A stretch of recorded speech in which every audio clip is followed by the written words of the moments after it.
I don't think we want that. It's in the contract.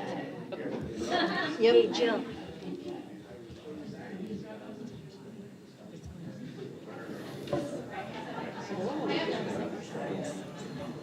That would be nice.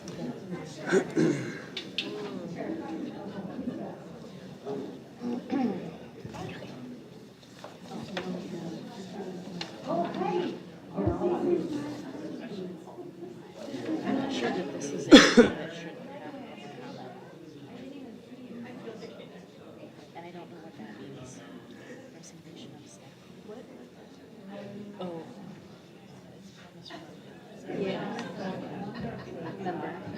Oh, resolution staff. I don't know what you're saying, but I think we should always shut it down if it's not. Yeah. The meeting will come to order. The board has returned from executive session. The first action item on the agenda is approval of the minutes for November 9th, 2022. That was a business meeting. Do we have a motion for approval of the minutes?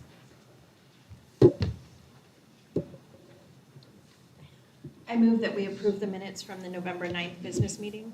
Second? We have a motion and a second. All those in favor, please say aye. Aye. Are there any opposed? No opposition. That motion passes. Then why is this on? That's for that one. Thank you. Oh, one's for that. The other one's for the video. Thank you. We will move on now to informational reports, starting with the summary of current events from the superintendent. Madam President, members of the board and guests, thank you for coming tonight. Couple of things I want to just share. One, we're in final exam week at the high school, and hopefully we need to get these students home studying as they start tomorrow, but we have to celebrate them first. But it's a great opportunity for our kids to learn the skills that are needed at the next level to prepare for final exams and close out the semester of learning. I attended the coalition meeting and was very excited to be back with the coalition. I had to miss one meeting earlier this year, but it's a great opportunity to sit with so many people that support our community, support our schools. There was a review of a community survey, which was very interesting for all of us site leaders and district leaders to review. There's definitely areas for, and that wasn't just our school, there was a survey of our community, so there was some areas for us to consider as we continuously try to improve. And we also set up a potential presentation down the road with Shana Malone, who was one of the presenters there.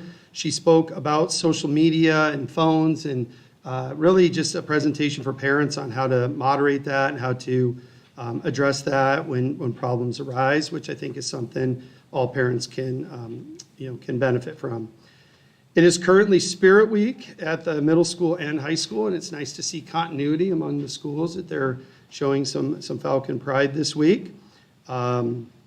We have upcoming, we made a decision that second semester we're going to be working on some vertical articulation among the sites. Some of the feedback we've received from our surveys is that over time our 3 sites have maybe lost a little bit of knowledge of educators at each place and staff members, so we're going to work on that. Mr. Hartman agreed to take that on and lead that process, so we're excited for that. We'll be doing that on early release Wednesday, second semester.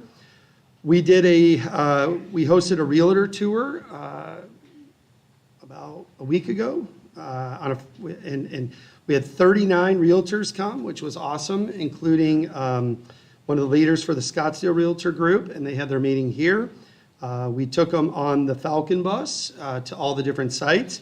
They were met by our cheer and palm and the Falcon, and they were cheered on as they came into the room.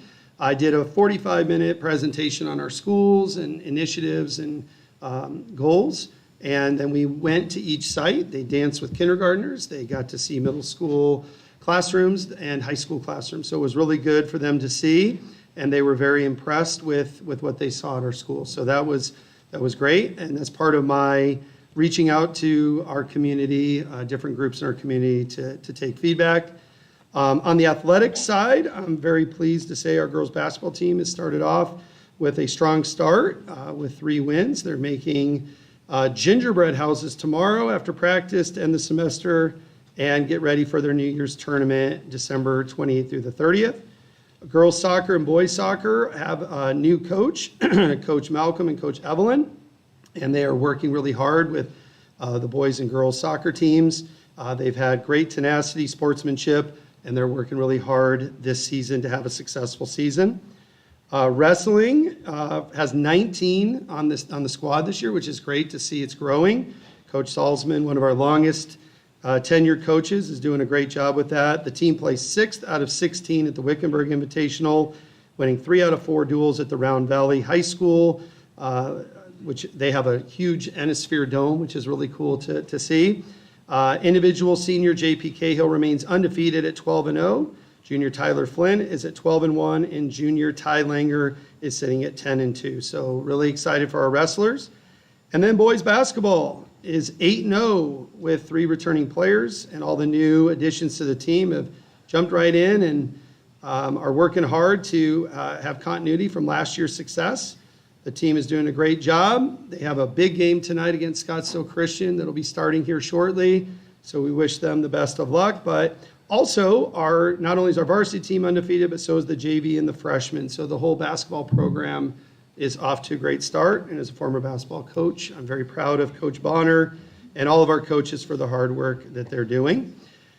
Lastly, we have kindergarten registration is going to be going out soon. We will have 2 events in January, 1 event in February, and I'll be working with Ms. Wilkinson on ways that we can engage our community and really get information out to grow our kindergarten. As you know, that's a big focus of mine. So with that, I conclude my comments. Thank you. We move on to governing board reports. We'll start with you, Mr. Sar. I'm good. Okay. Mrs. Reed? So back in November, I served at Grandpersons Day. Thank you, Mr. Wilkinson. That was a great event. I love seeing all the grandparents or significant others come in with the students. So it doesn't have to be a grandparent. It could be uncle. It could be an aunt. It could be anybody. Just somebody to come in and have lunch with those kiddos. And that was a great event. And then I attended both of the meetings that Dr. J held regarding the consolidation, one at McDowell Mountain and one at Four Peaks. Both were fairly well attended. Parents were free to ask questions. There were a lot of great questions, and we didn't get much negative feedback, so that was really nice. And then I attended Coffee with Kane last week. Again, that was a nice open discussion with several parents and attended and a couple community members, so that was really great. And then tonight is bittersweet because we have 2 board members that will be retiring from their non-paying positions, which I love to say. So they're volunteer jobs. So I would just like to thank Dr. Barnard, who's been with us for 8 years, and Mrs. Jenkins, who's been with us for 4 years. The last few years have been tough with COVID and some administration issues and just some other things that have gone on in the district. And so, you know, all of us serve on this board because we care about kids, and just working with the 2 of you has been amazing. And while I know that this is your last meeting, their terms actually do not expire until 12/31 of 22. So, you know, in the next, 16 days, who knows what you'll be faced with. But I just want to thank you for all the time and dedication that you've given to our district, because working with you ladies has been amazing.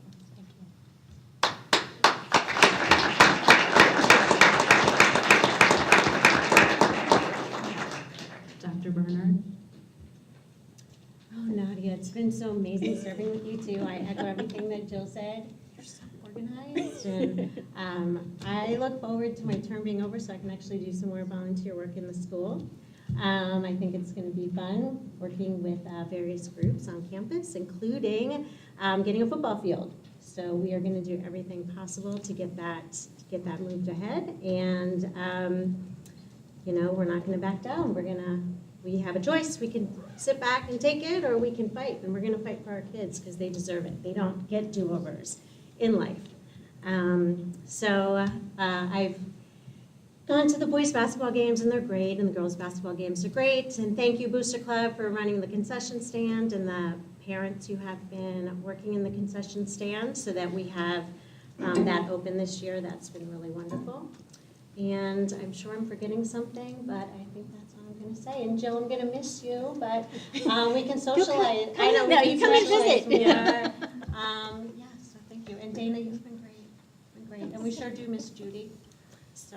Oh, I forgot, I was gonna say, oh, hold on, I got one more thing. Okay. Sorry, and I did see Dr. Kelsky out there, and I would just like to thank you again for doing Tar Wars, because I did Yes. read about that, Yes. and when I did, it made me think of your beautiful wife and how she was always very proud of you guys doing Tar Wars, and I think about her often, and she is very missed on this board.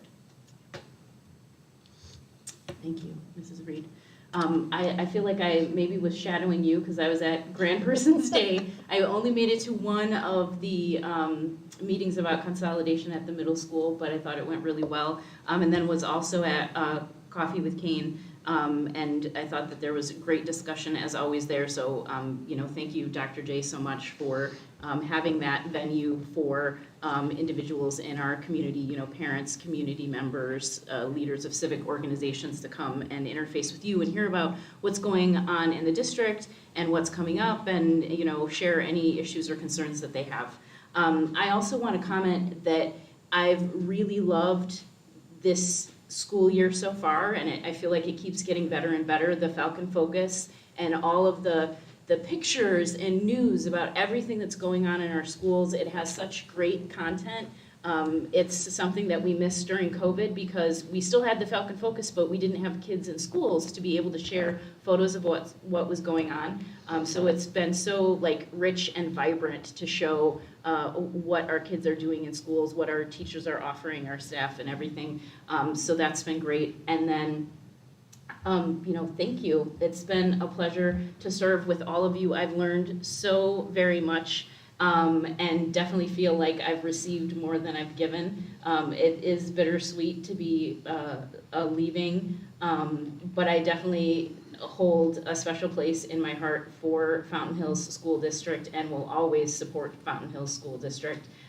It's an amazing place to have your kids, and I'm just so thankful for my kids being part of this district and the involvement that I've been able to have in the district. Okay, now we get to move on to some district celebrations, which is always a high point for me of these meetings. I will turn it over to you, Dr. J. Madam President, members of the board and guests, thank you. This again is one of my favorite things, and I'm glad that we started doing this year. For those of you who are new, this is new to a meeting here tonight. We really have taken the concept of, we achieve and celebrate educational excellence by doing this, by bringing in a staff member and a student at each board meeting to recognize them for all their hard work. Tonight, I'm excited to celebrate with you that we have our commemorative coins in. They surprised me this morning with them, which was perfect.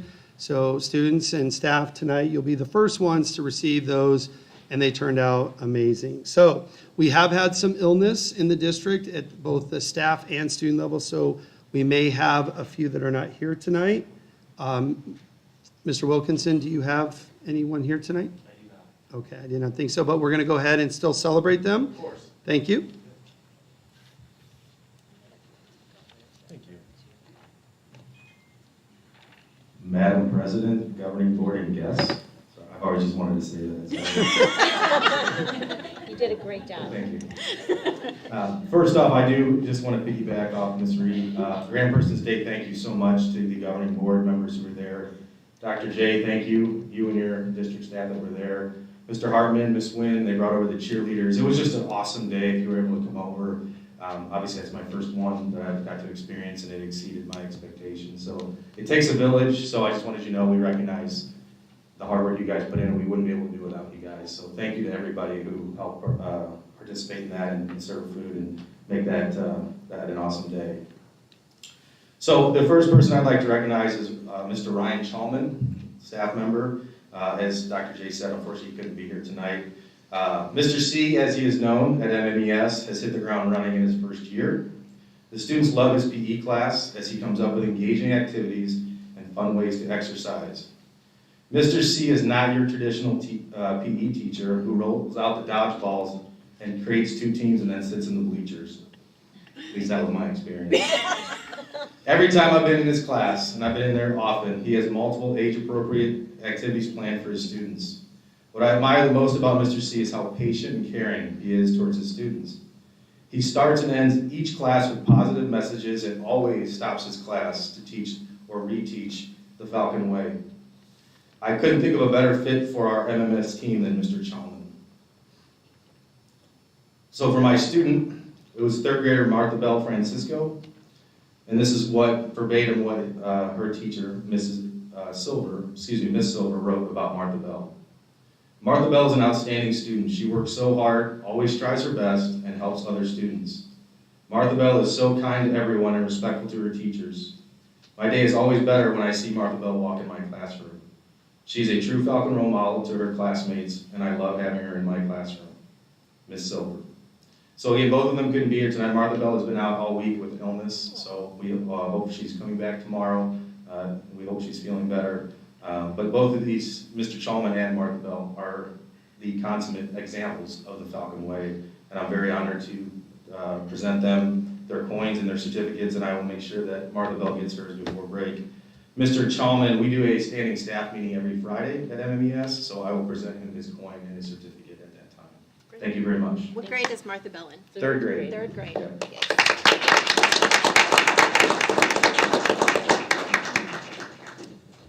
Dr. Wheeldryer.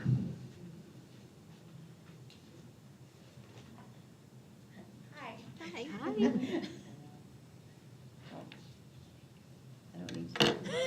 Excuse me, as I adjust. Yes. Good evening. Good So for our staff, we have Mindy Lupine, who's here tonight.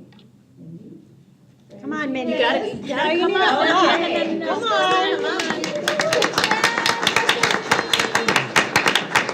So this wonderful soul here joined us as our health aide this year. She's been kind of knocking on the door for a while. About 19 years. Yeah. And so I decided to open the door, let her in, and let's just say she has been an exceptional addition to our school. She came to us ready to work, quickly transformed the health office into a calm, comforting environment. Her demeanor puts the students and staff at ease so much that we have to like shut the door, close it, and do all things, and say, kids, get back to class. She does well under stressful situations. We've had quite a few. And so with that, she is definitely an awesome person to have in that office. She is proactive in all that she does and is always willing to pitch in when needed. It's very apparent she is an expert in the field. We appreciate Mindy for keeping us all happy and healthy.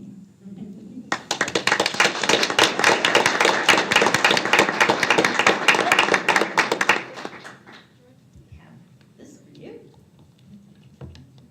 We got some wonderful things.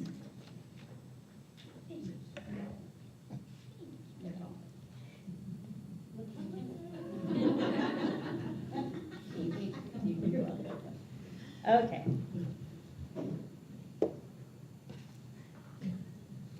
Val, my right hand there. Fill me in. Okay, for our student, it's Sadie Smith. I confirm she's an 8th grader. Because you think of a small school, you think you'd know all names by now. Not yet. Getting there. I feel like I love that it's a small school and you get to know kids by their name. And sometimes their last names and sometimes their middle names. So Sadie contributes much to our school. She is not only a stellar student, but a very talented athlete as well. She serves as the captain of both the volleyball and basketball team. Sadie comes with a positive attitude to class and practice. She's a strong communicator and leads by example. And this is written by Miss Baca. So, she came here tonight. I think she's at a basketball game or something. Yeah, so.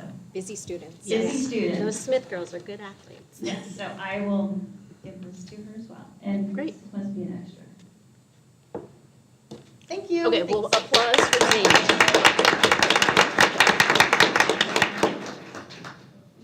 All right, Mr. Hartman, high school.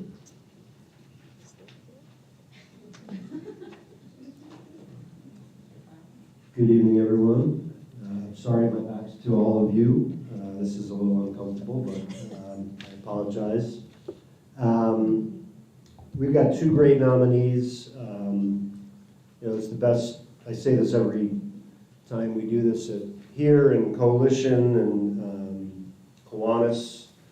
It's really the best part of the job, recognizing selfless individuals, both faculty and students. Our first one is Mr. Saltzman, who is faculty and is under the weather. So he says, but take his word for it.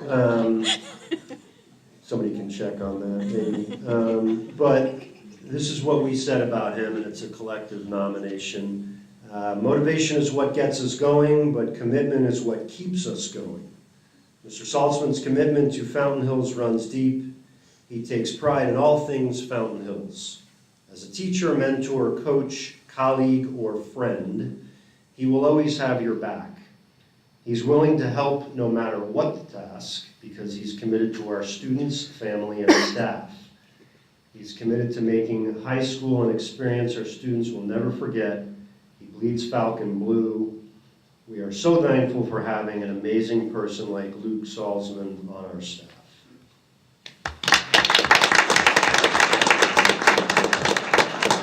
And I'll just say, there's a lot of metaphors in there, but they all ring true. He really, when no one's watching, is a stud, and he doesn't care about acknowledgement or any of that. It's just really genuine and impressive, other than when he's faking sick.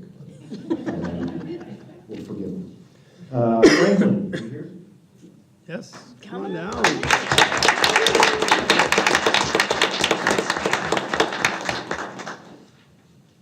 Franklin Fiola, it's been said that running is a great metaphor for life because you get out of it what you put into it. This clearly describes how this student lives. Not only does he love to run and works hard as a member of our cross-country and wrestling teams, but he does the same as a student. He's super inquisitive and eager to learn. He pays close attention to details and works well with his peers. One of his teachers describes him as someone who always brings a spark to any group he's in. Franklin, this is so long, it's the second page. Franklin, you're an amazing Falcon. As you stated at the PEP assembly in regards to your cross-country team so loudly and clearly, we love to run. If you keep running, you will always get to where you want to go.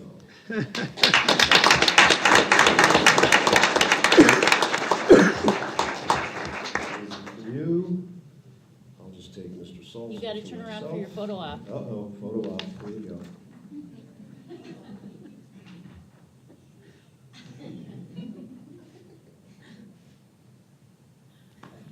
Thank you, sir.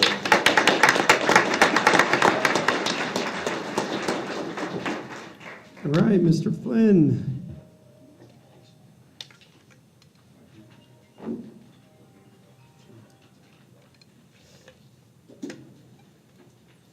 Thank you, Krista. I want to thank the governing board and Dr. Jagodinsky for inviting me here to celebrate the Falcon of the Month award. I have a couple administrative things. There's nobody that rocks pink on Kevin. That's number one. I told him that It's like earlier this salmon. year. Salmon. Well, it's still pink, but nobody rocks it like he does. I've nominated Ray Smith for this award. He has worked tirelessly to maintain a safe and efficient vehicle inventory for the past 11 years. During that time, our district has established an unprecedented reputation with DPS based on our readiness for annual fleet inspections. In fact, from 2014 to 2019, we passed DPS inspection with 0 violations or corrections. No other district in the state has gone a single year. No other district has gone a single year without a violation or correction. And that's over 11,000 items checked. Wow, that's awesome. From 2000 to 2021, we slipped a little bit. We had 3 on-site corrections, which we were able to fix quickly. Since 2014, Ray has efficiently organized our parts inventory, maintained our market basket approach, to parts acquisition and operated our fleet under the annual M&O budget each year. Finally, Ray is in any route, anywhere, any vehicle, any substitute driver.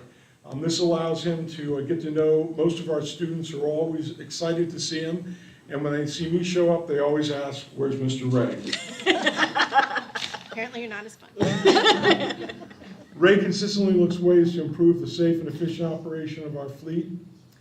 During our 10 years of working together, I have valued his counsel and his hard work on behalf of the students and our staff and the department he serves. It's my privilege and honor to award the Falcon of the Month Award to Ray Smith. And the other administration is still have a whole surprise, so I gotta make this quick. Ray, come on up. Come on. Oh, by the way, he thought he was coming here to talk about putting engines in the transmission. So he made it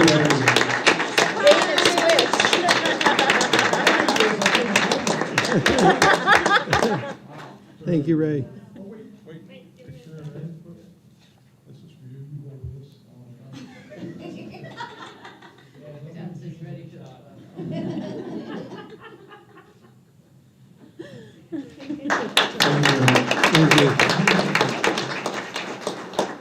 I just want to also share that each student and staff, they receive the coin, a certificate, and then a gift card from our PTO. So it's a really nice program that we've developed. We have one more tonight, which is our employee spotlight that was started by our HR department, and Kaylee Brown is here tonight.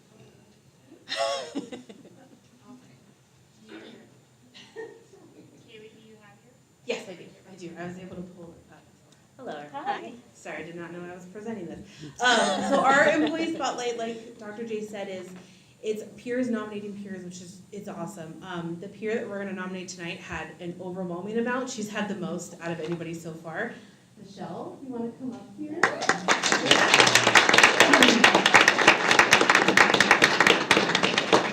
So I'm not gonna read you guys everything that everyone said because we'd be here for a really long time, and I have a 2-year-old at home, and I don't want to be out that late. So just some of the things that people have said is that she's really hardworking. She always answers her phone. I can attest to that.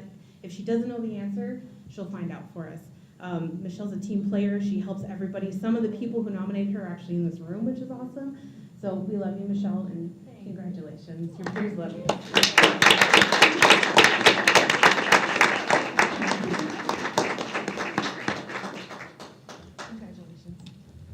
All right, tonight we also have some athletic celebrations celebrating our athletes, and tonight we have our athletic director, Evelyn Wynn, here to present.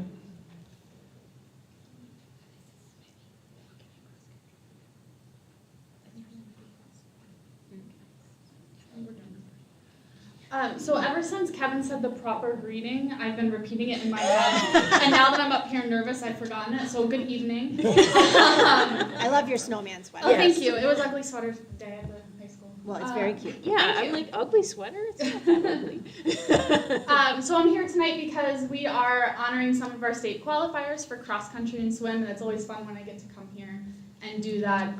So I'm going to let the coaches come up and brag on their athletes a little bit. We're going to start with cross country, so Coach Clancy. All right. These are yours. Thank you. And the cross country runner should come up here as well, please. We got 3 of them here with us tonight. Okay. Zion, Keelan, So I'll let you pass that out. These are Right. Come on, don't be shy. I guess come on up. Maybe stand right there. It's a great time of year where we can celebrate the accomplishments of our cross-country team. They did something that they hadn't done in 6 years on the girls' side, and that was qualify to the state championships. Hadn't done it since 2016. It was really cool, and I wish I could relive it for you a little bit, but it looked a lot like the happiest fifth-place team you've ever seen, and the parents going around, and the announcer being like, "I love Fountain Hills." It was a good day at the section championship. For those who don't know cross-country, it's a lot of hard work. They logged a lot of miles in the morning, over 300 miles per person to be exact, at 5:30 in the morning in the dark. Seen a great sunrise in Four Peaks, but being in the dark for a lot of it before that. They put a lot of work in, and a lot of times it's measured through improvement in their times and in state qualifications. And we qualified the entire girls team, and we qualified Zion and Ti, 2 of our 3 seniors. Our third senior is in the audience. It's Franklin, so obviously know we have some pretty high caliber characters on our team. Throughout the year, they just kept chipping away at their times, and every course is a little different, but a lot of our team's times just kept dropping and dropping and dropping, and that's the result of the work they put in. And so it's really cool to witness it. There was one event at Desert Twilight where they actually had timing mats every mile, and you could tell how many runners you got passed by or you passed, mile 1 to mile 2 to mile 3. And we did the math on it, and in that race, our runners passed from mile 1 till the finish over 300 runners. Wow. And so Great job. it was an awesome stat, and it just showed that throughout the race, they weren't going out hard and giving up. They were continuing to work the entire time. For those that have ever ran a 5K, it gets really hard about mile 1, mile 1.5, and that's never showed, okay, I'm going to back off a little bit, get my breath a little bit, and they kept pushing. And again, that's why they found themselves at the state championship. I'll stop bragging on them. Let's let you guys clap for them a little bit. The first one we got is T.I.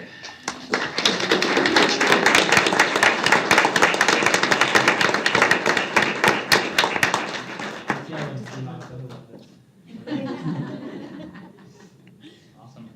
All right, up next we have Zion Atwood.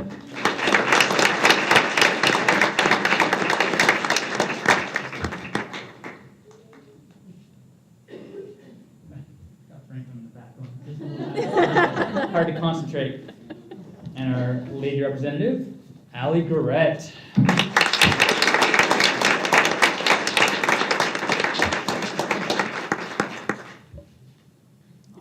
gonna have to brag on Allie just a little bit. Being a freshman, it's tough to take on a sport like that. Our team should have qualified anyways, but Allie made sure that our team qualified a section. She ran about 47-second personal best in the section championship. Wow. We qualified. To do that as a freshman is pretty cool. So let's give a round for.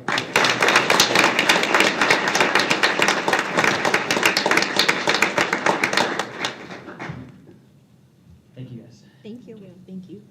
All right, Coach Schultz and the swimmers.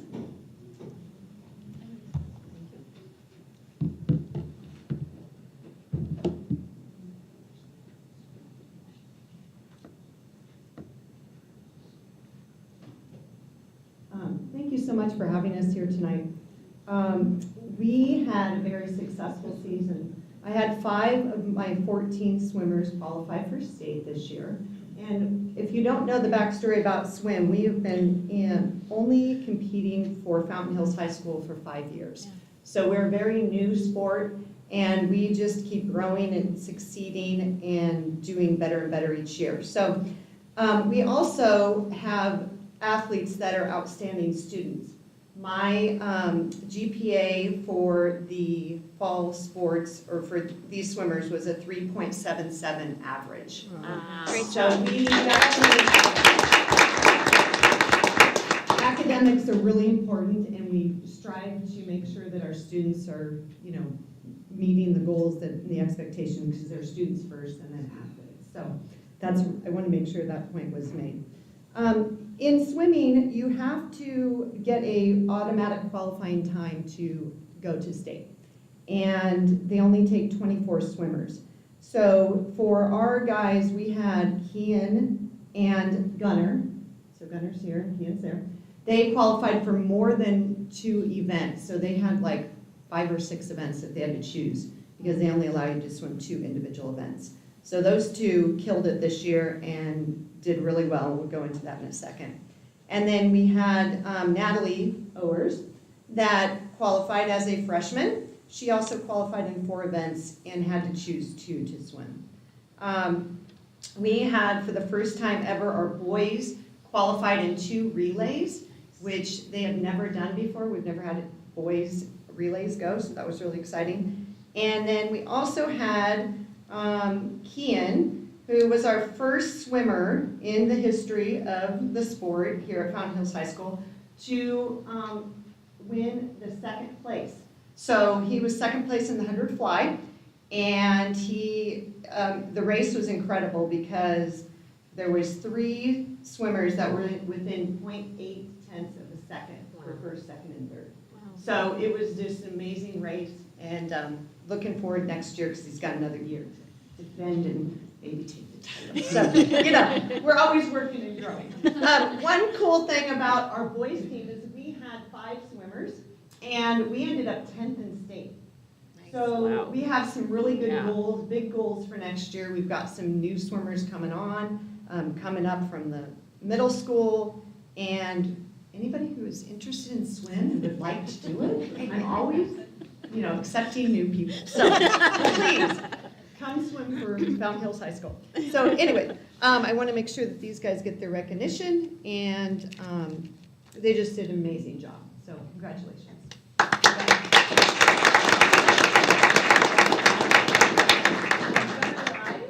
Senior.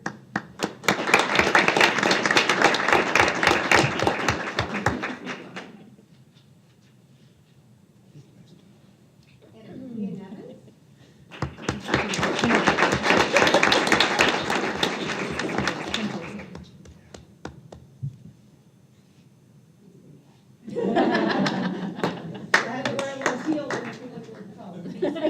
Space is not here tonight, but he was also part of the relay teams. Brendan Davies.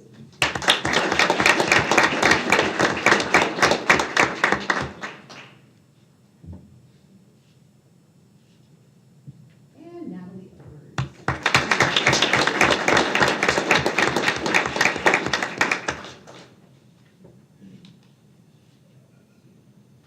Thank you. Thank you.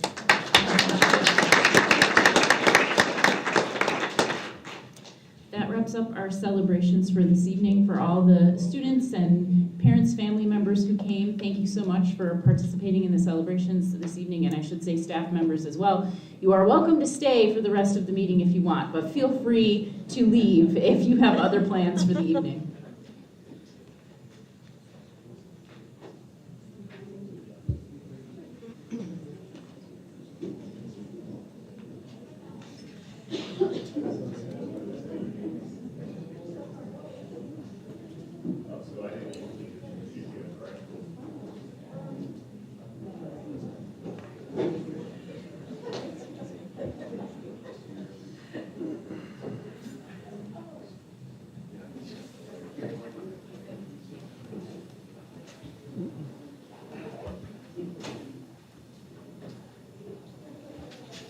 All right, continuing on with reports. As part of our board packet, we have student activity and auxiliary accounts that are on pages 13 through 21.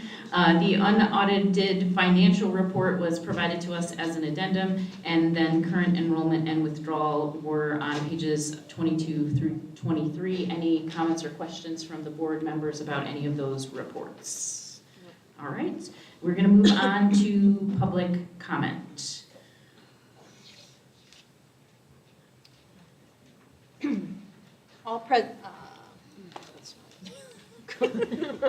Call to the public. This is the time for the public to comment. Time limits may be allocated on public comment at the discretion of the board president for the board to efficiently complete its business.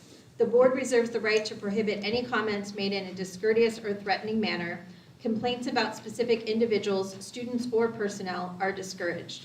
Personnel issues should be directed to the appropriate staff member or administrator per district policy. Members of the board may not discuss items that are not specifically identified on the agenda. Therefore, pursuant to ARS 38-431.01H, action taken as a result of public comment will be limited to directing staff to study the matter, responding to any criticism, or scheduling the matter for further consideration and decision at a later date. Thank you, Mrs. Reed.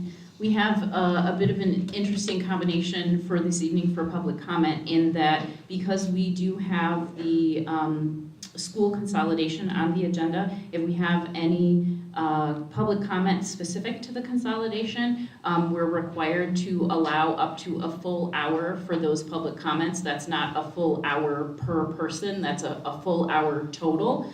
For our first speaker, the first speaker is not speaking in regards according to their submission to the consolidation, so we're going to ask them to keep to our standard 3-minute board policy time allotment for public comment, but then the two subsequent public comments are in relation to consolidation.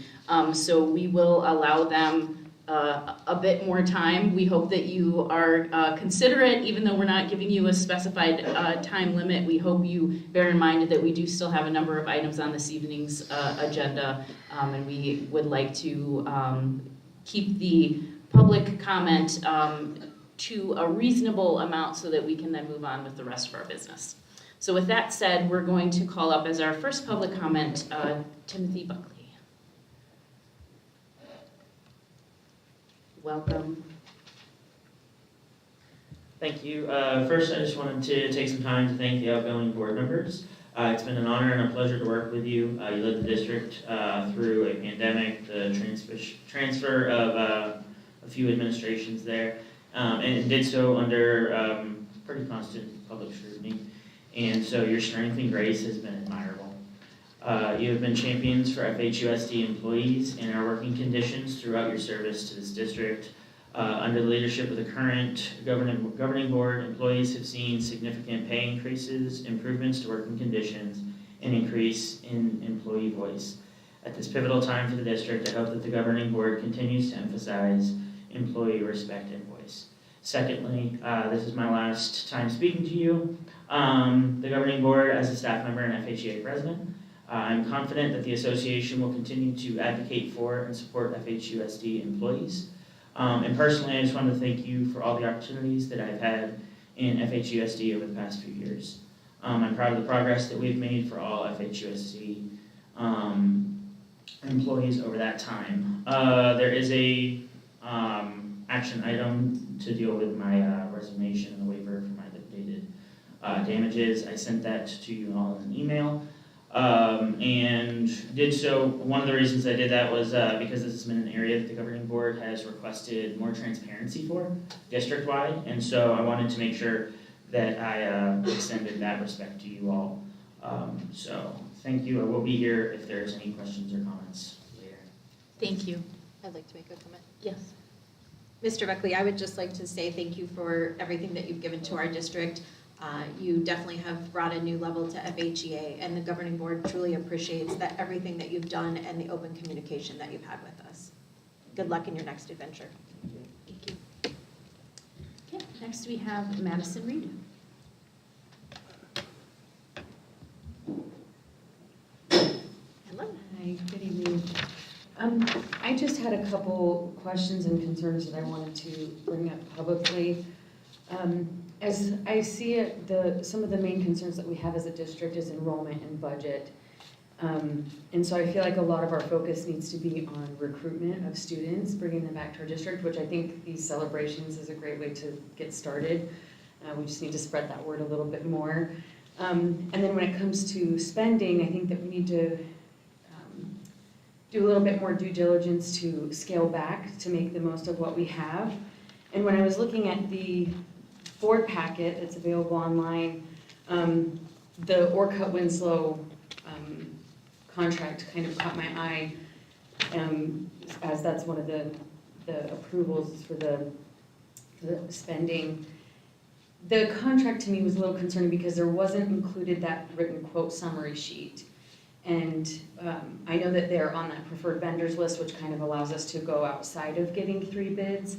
So I'm not sure if that was done or not. I'm assuming that since that sheet wasn't in there that it probably wasn't. But I would highly encourage getting multiple bids on a project, especially something of that magnitude. In the contract, there were a couple things that I felt were kind of high priced. You know, the field verification of existing conditions and generation of as-built drawings to use for new designs, $6,000. That seemed like a lot. And then the total price of $2.5 million, and then they have an allowance to go above that, which kind of was concerning to me. And the example that I also saw in the board packet was on page 58. We have a written quote summary sheet for the substitute systems. And listed on there was Tyler Technologies, which I know we've used before, and they were not even close to being the lowest. And so you can see through that example that by having 3 bids, the district's going to be saving close to $11,000 on that service alone. So with the consolidation and everything considered there, that was one thing to definitely consider. The other thing to do with the consolidation that was a concern for me was the preschool. it's been consistently said that McDowell Mountain is expensive to keep open and that it's not worth keeping open. And that's why I think the consolidation was kind of brought up in the first place. And so it is a little bit odd to me that we're now talking about leaving our preschool there, especially given the fact that our preschool is somewhere where we're losing money. That was said in the presentation. And it was said that we are willing to take that loss because we're hopeful that those kids will stay in our district once they've gone to our preschool. And while I can understand that thinking, something that I think might be even better is you know, building a relationship with the existing preschools in town and accepting students from all of those and referring families to a list of available preschools and saying we accept students from all of these schools. Instead of isolating our preschool kids, because then that doesn't really cultivate the community and the friendships that would keep them in our district anyway. So that was just a thought I had there. Can I ask clarifying, are you Yes. saying you want to close our preschool? I think we should look at multiple options. If we can't afford to move them with the rest of our students, I don't know that it's fiscally responsible to maintain a program that's losing money in a building that's costing us tons of money to keep open.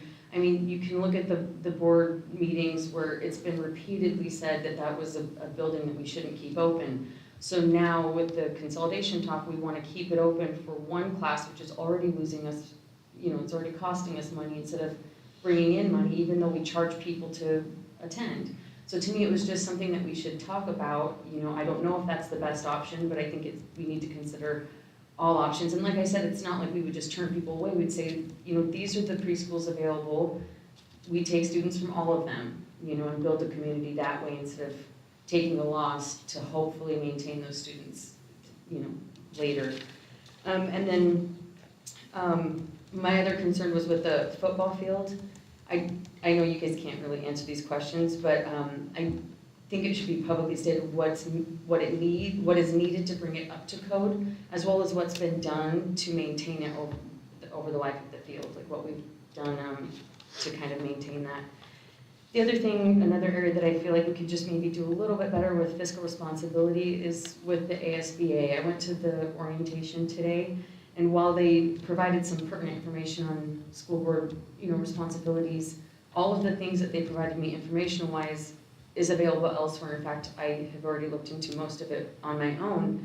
And to be honest, the conference seemed like a very big promotional commercial for ASBA, which I understand they're a business. Of course, they're going to sell us on the benefits of being a member and attending their events.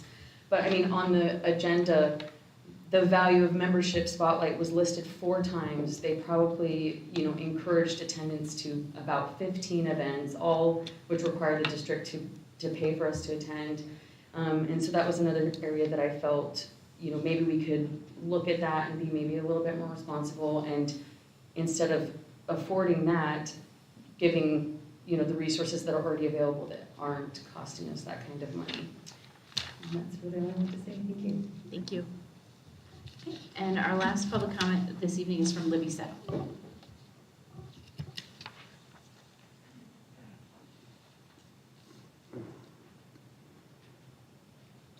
Good evening. You probably already know what I'm here to talk about because I did email about it earlier today. But first, I wanted to take a moment and say thank you both for your service over the last 4 years and over the last 8 years. I wish you both well as you continue on. As I begin to embark on my journey to fill a seat on the board and serve our community and our district, I can't help but ask myself, why is the outgoing board pushing through a vote on the partial closure of McDowell Mountain, in addition to voting to extend Dr. J's contract for 3 years? While many of us agree that Dr. J has a passion for Fountain Hills and is looking out for its best interest at this time, circumstances do change. Has the board not learned its lesson from the spring of this year when they had to pay out our prior superintendent's contract early? I honestly look forward to working with Dr. J for many years to come for the betterment of our district. However, I believe it's reckless of our current board to extend a contract for 3 years when this same board was unwilling to offer him a position less than 3 years ago. This brings me to the partial closure of McDowell Mountain. The residents of Fountain Hills spoke clearly through their votes that they desired fiscal responsibility.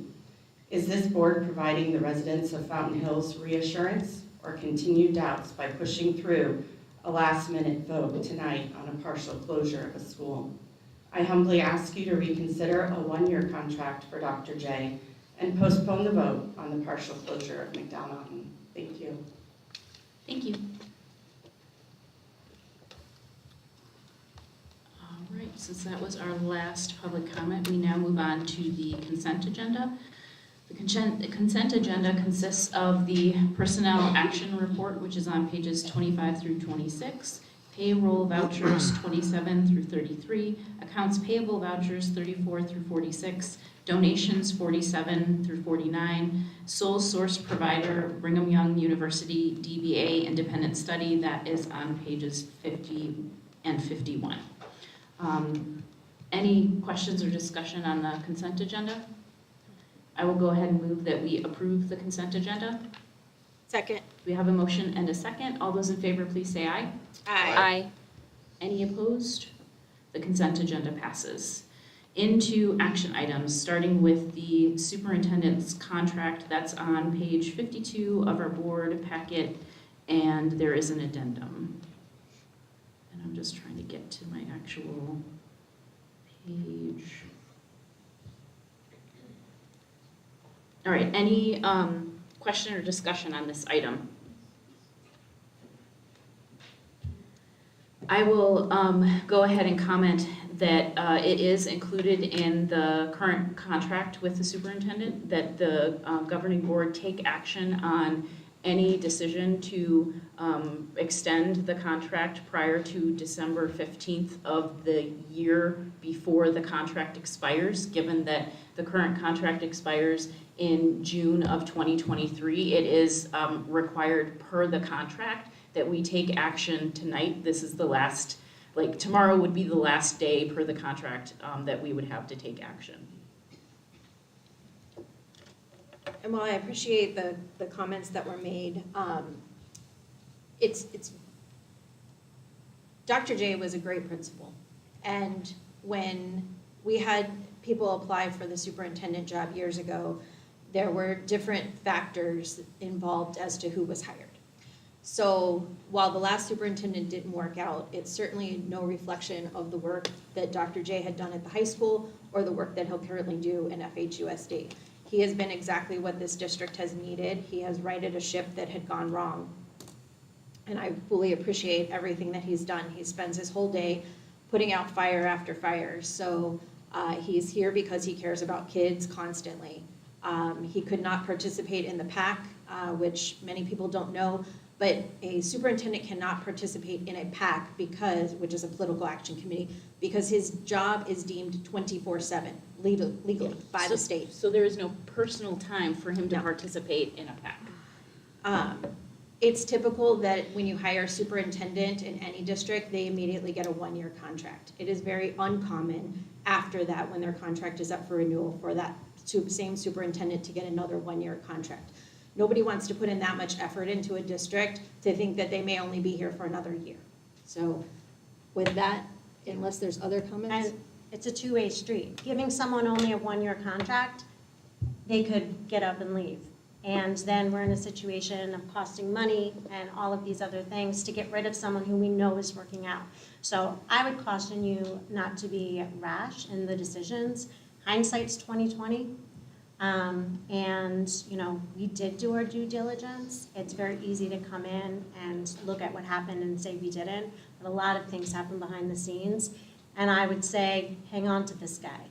You start pushing, start giving ultimatums, he can leave. And you don't know what's out there. You know, just be careful with the one-year contract. I don't think it's a good idea, and I wholeheartedly support a 3-year contract, and I hope he's here till he retires. Ditto on that for me. Dana. Yeah, ditto.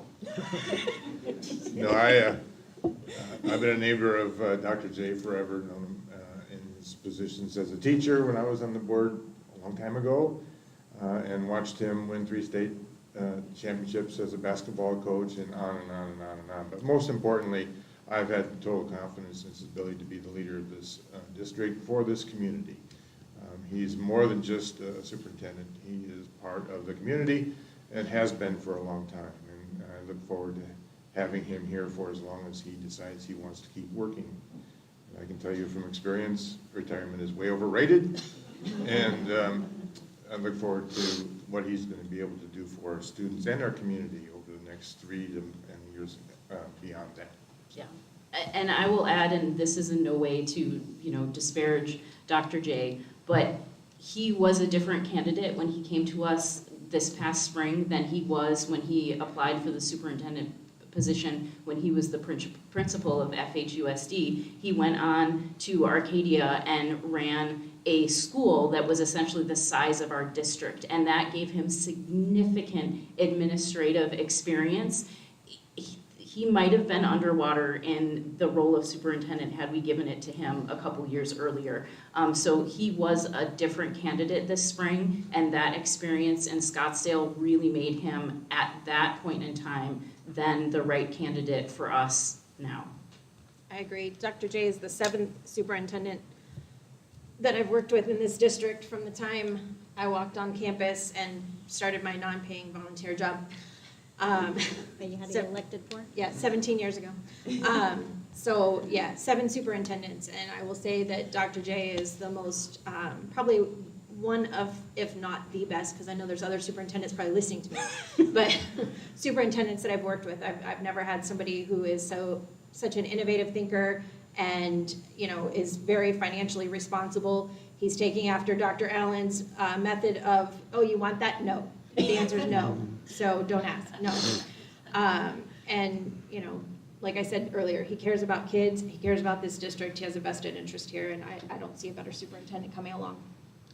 Agreed. So I will go ahead and move that the governing board offer the superintendent a 3-year contract. Second? I beat you to it. We got a motion and a second. All those in favor, please say aye. Aye. Any opposed? Motion passes.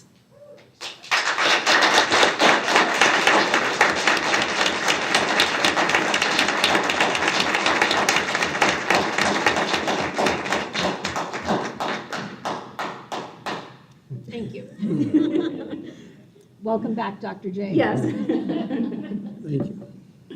Okay, we now move to the instructional time model, which is on pages 53 through 58 of the board packet. Any comments or questions? Dr. J, you want to give us a brief blurb about this one? Yeah, Madam President, members of the board and guests, this is, we're reviewing again for the second time. Just a reminder that we're submitting the instructional time model to allow us to utilize virtual learning when we have an emergency like we did with the pipe breaking earlier in the year.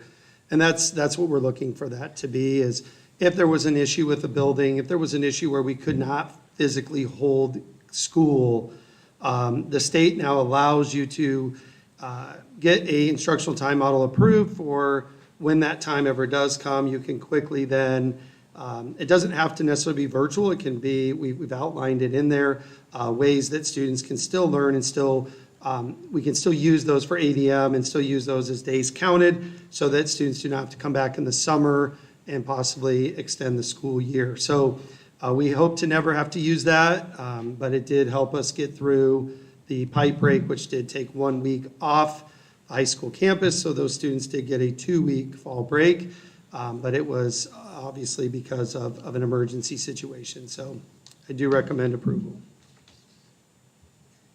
Questions or comments?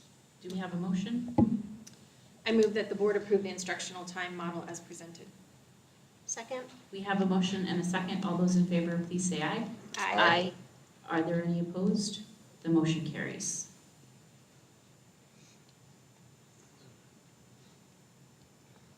Next, we have purchase of a subsystem, starting on page 59, running through 67. Dr. J?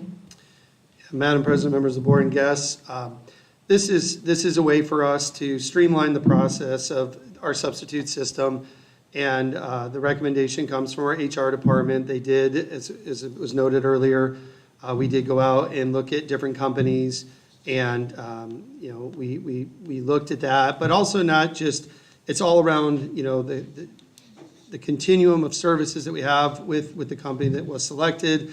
We've used them in the past, and we find that it works for us. And it's a very low cost for the advantages we're going to have in making that system more streamlined and more effective for us.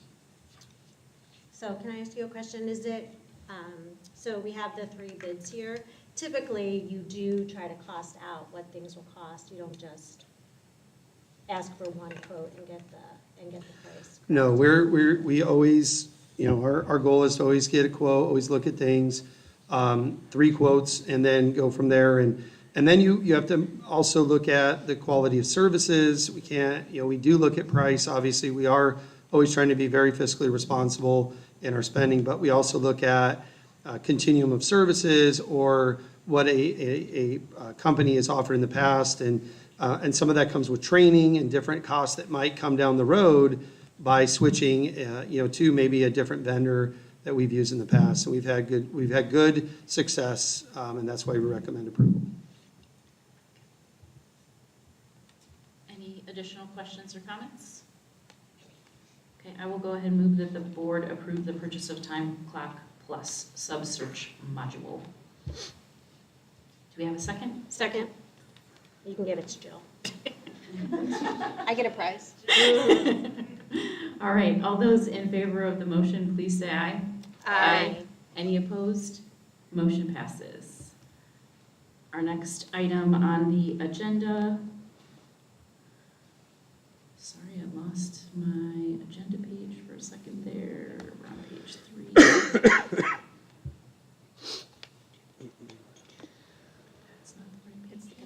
I know, I'm like, okay, thank you. The next item is the recommendation for consolidation. That starts on page 68 and runs through 72. Dr. Day? Yes, Madam President, members of the board and guests. So I've got a little presentation here, just to kind of walk through the process. We understand this is a major shift. Anytime there's a major shift, I want to make sure that we've been as transparent as possible and went out and received lots and lots of feedback on this issue. So first of all, I want to start with the facility use committee was put together last year. So I want to point out that this is not something new that I'm bringing to the table. This is something that has been worked on since, as you can see here, February of last year, and then moving through, you can see all those meeting agenda dates. All those have been public on our website. To the right, you can see all the members that made up that facility use committee. And so I came into this position with a recommendation already on the table. It was already voted on, it was already approved, and on their end as a committee. And their recommendation at that time was to consolidate a pre-K through 5th grade at the current Fountain Hills Middle School, move 6, 7, and 8 back to the high school campus, and 9, 12 would stay as is. So as I went through that, I had 2 additional meetings this year. One, to hear from the committee myself and to see if that recommendation still stood.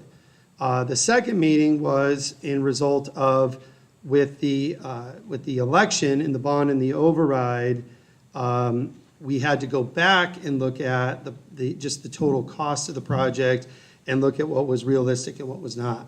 When the bond and the override did not pass, moving the preschool over there became very challenging and very difficult because the middle school was built as a middle school and there are no classrooms. There is one classroom that is used for special ed services with a bathroom, but all the other classrooms do not have them. So to add bathrooms, saw cut, add plumbing, and do all those things is very costly, and it just became out of our scope of what we could do. So I brought that back to the Facility Use Committee, and we talked about the possibility of moving K-5 over so we can continue this movement of trying to grow enrollment and leaving the preschool at McDowell Mountain in just one section of the building, in just one wing of the building, which we can control the air conditioning of just that wing. In fact, all of the building rooms have individual air conditioners. So we can run 5 of 60 or we can run 20 of 60. We have that ability to do that. And so when I brought that back to the Facility Use Committee, they unanimously voted in favor of moving the K-5, leaving the preschool at the current McDowell, and moving the 6th, 7th, and 8th over. So we had great representation, and the vote was to continue that recommendation. Once I received that recommendation, then what I did is I went out and I started the town hall sessions, and I'll come to that in a minute. But one of the things I want to talk about with consolidation is that the whole purpose of this is to grow enrollment. I've looked at this problem for many, many years, and we've tried so many things to grow enrollment here. And I hear that a lot, but I don't hear a lot of suggestions of how to do it. I hear we have to do it. We have to do it. But to do it is very challenging. And I can show you that over time, we have had small class size. We've had state championships.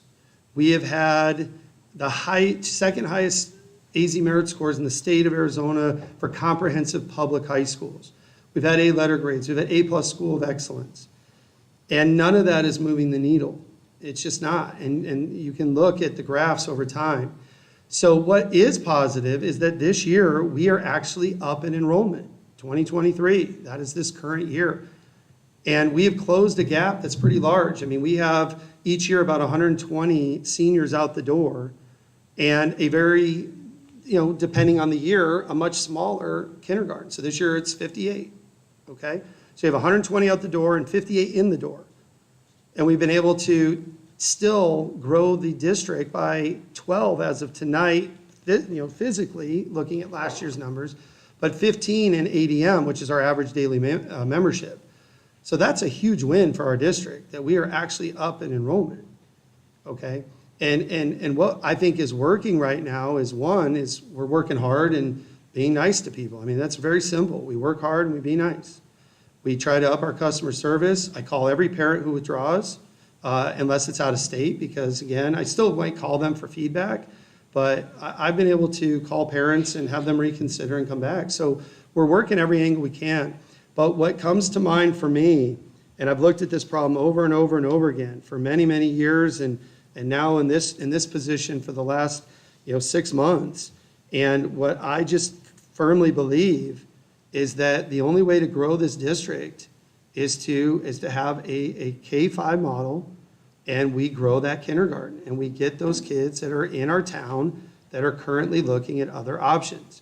So what we did is we went out and we went out and we did 3 town halls, because I don't like to make any decisions without having a really, really strong feeling that people have had a voice, they've had feedback, and they've had an opportunity. And that goes back to my principal days with our students. Our swim team is an example of that.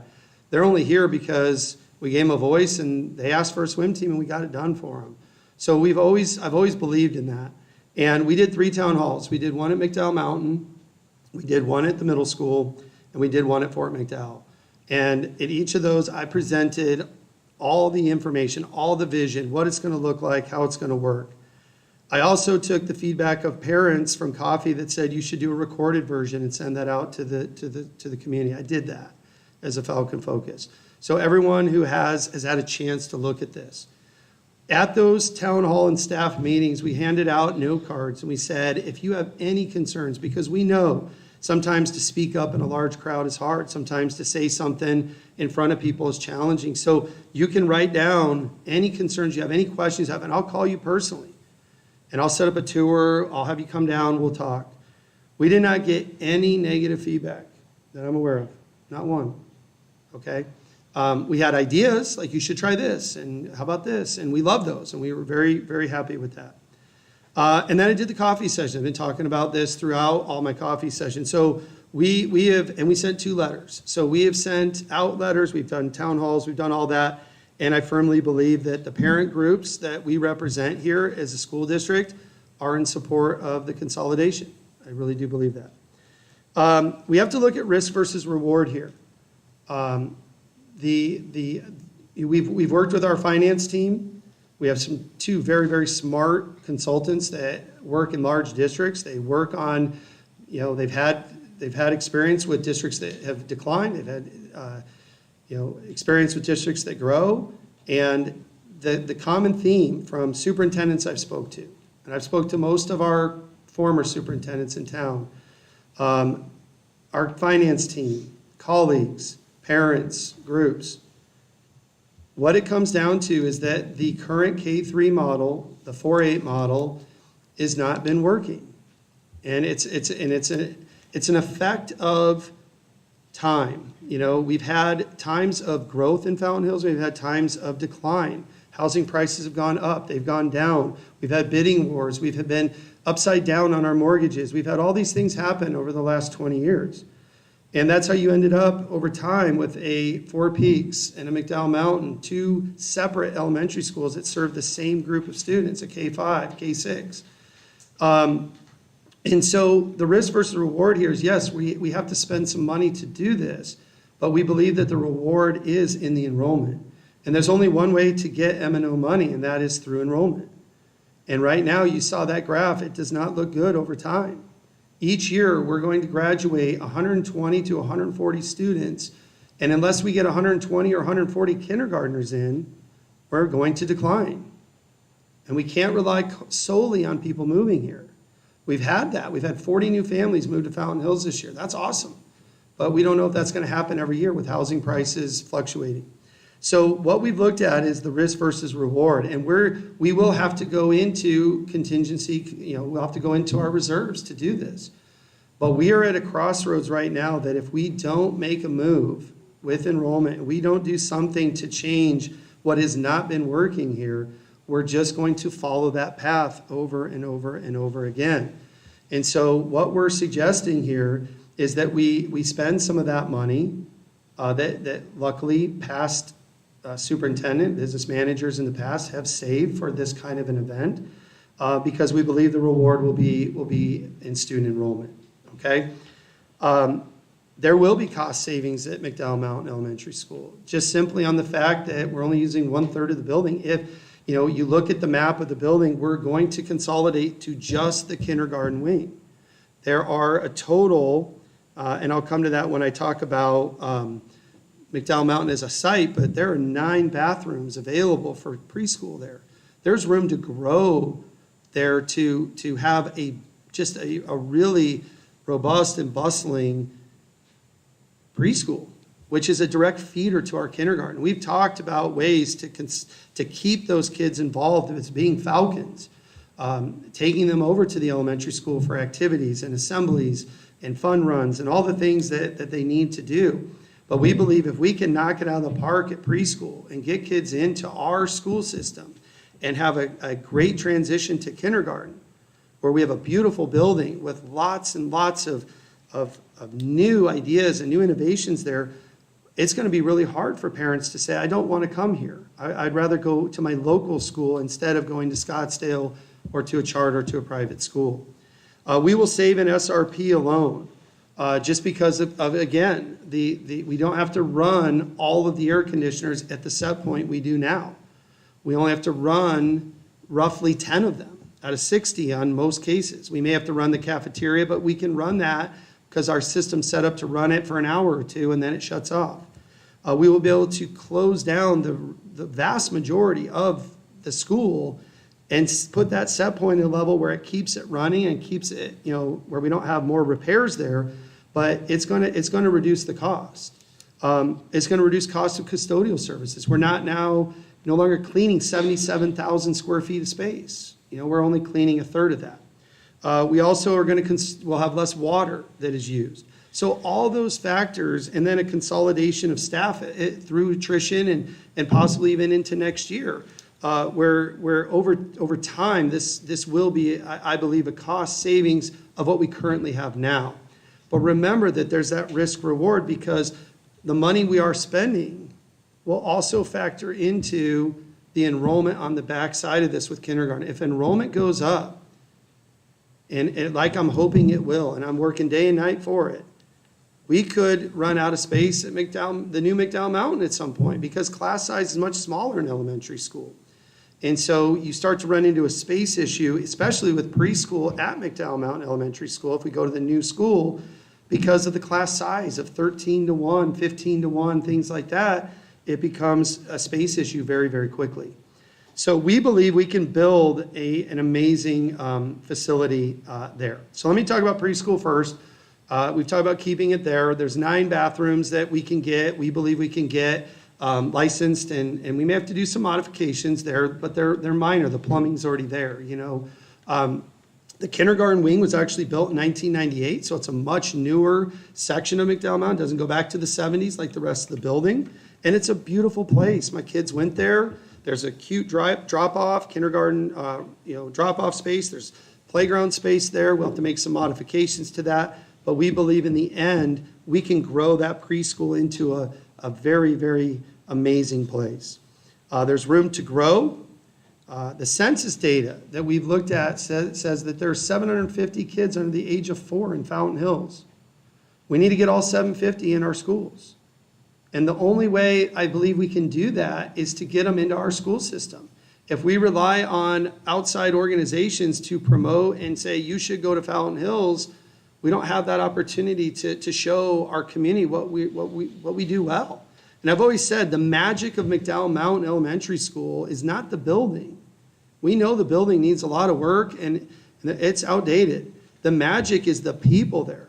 But if you don't give those people a chance by enrolling your kid and seeing the impact they make, and I've seen it firsthand with my own children going through this school district, they tear up when they see my kids to this day as teenagers. And my kids run and give them a big hug because they made a difference in their life. And we are able to do both now at McDowell Mountain Elementary School.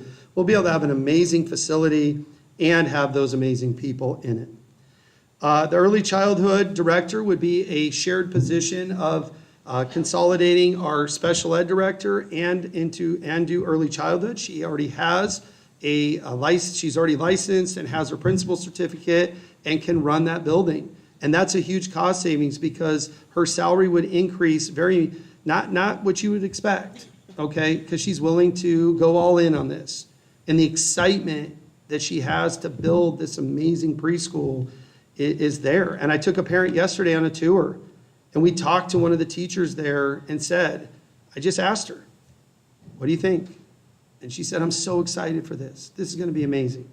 So we've talked to the staff. We've talked to our parents. There's advantages to McDowell Mountain Middle School moving over to the middle school. First of all, we'll have outdoor learning spaces there, which is great to get outside and have natural light and learn around nature and be outside in our beautiful weather that we have in our community. We're going to rebrand the team rooms. This building was very forward-thinking when it was designed. Team teaching back then was not the norm, but this district was forward-thinking in that. We have been looking at amazing models for our teachers to collaboratively team teach together and work with kids at various levels and give them interventions and supports that they need to be successful. And we've done it in the past. We've had amazing letter grades and easy merit scores, so we know we can do it. But the thematic theme rooms would be based on a year-long theme that each grade level would focus on. One of them is we're going to tie, if this is approved, to dark skies. I was on the original Dark Skies Planning Committee. I think it would be great to have an astronomy year, a year on oceans and marine biology. And we can do all that at that site with spending some of our capital money in the hope to bring in the M&O. We're going to redo the library and make it a place where kids want to go read and want to be, where it's library day and they're excited and they can't wait to go down there.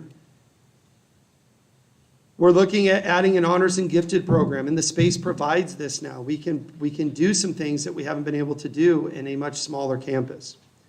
We're going to move to a project-based learning model in a lot of what we do to get kids ready for the next generation workforce. As Mr. Sarr has shared many times about, we're teaching for a previous generation a lot of times of what we do. There's still an emphasis on being able to do the things that we need to do in math and reading and writing, but we also need kids prepared to collaborate and communicate at a high level and take on next generation jobs. And we'll be able to do that. They will have a gym for the first time ever. They'll be able to go into PE and not be in a cafeteria. They'll have a dance room where we can offer that as a special. Dance is popular in Fountain Hills. That might move people in just to be in that program alone. So if we're growing enrollment, that's a great opportunity. They have a full stadium with a field for PE, for recess, lots of space to run and be a kid. Think of a fun run there. Lots of space. Science and STEM labs. There's a food lab. Imagine parents coming and baking with their children during the holidays and coming in to volunteer. That's just going to be an amazing opportunity for our community.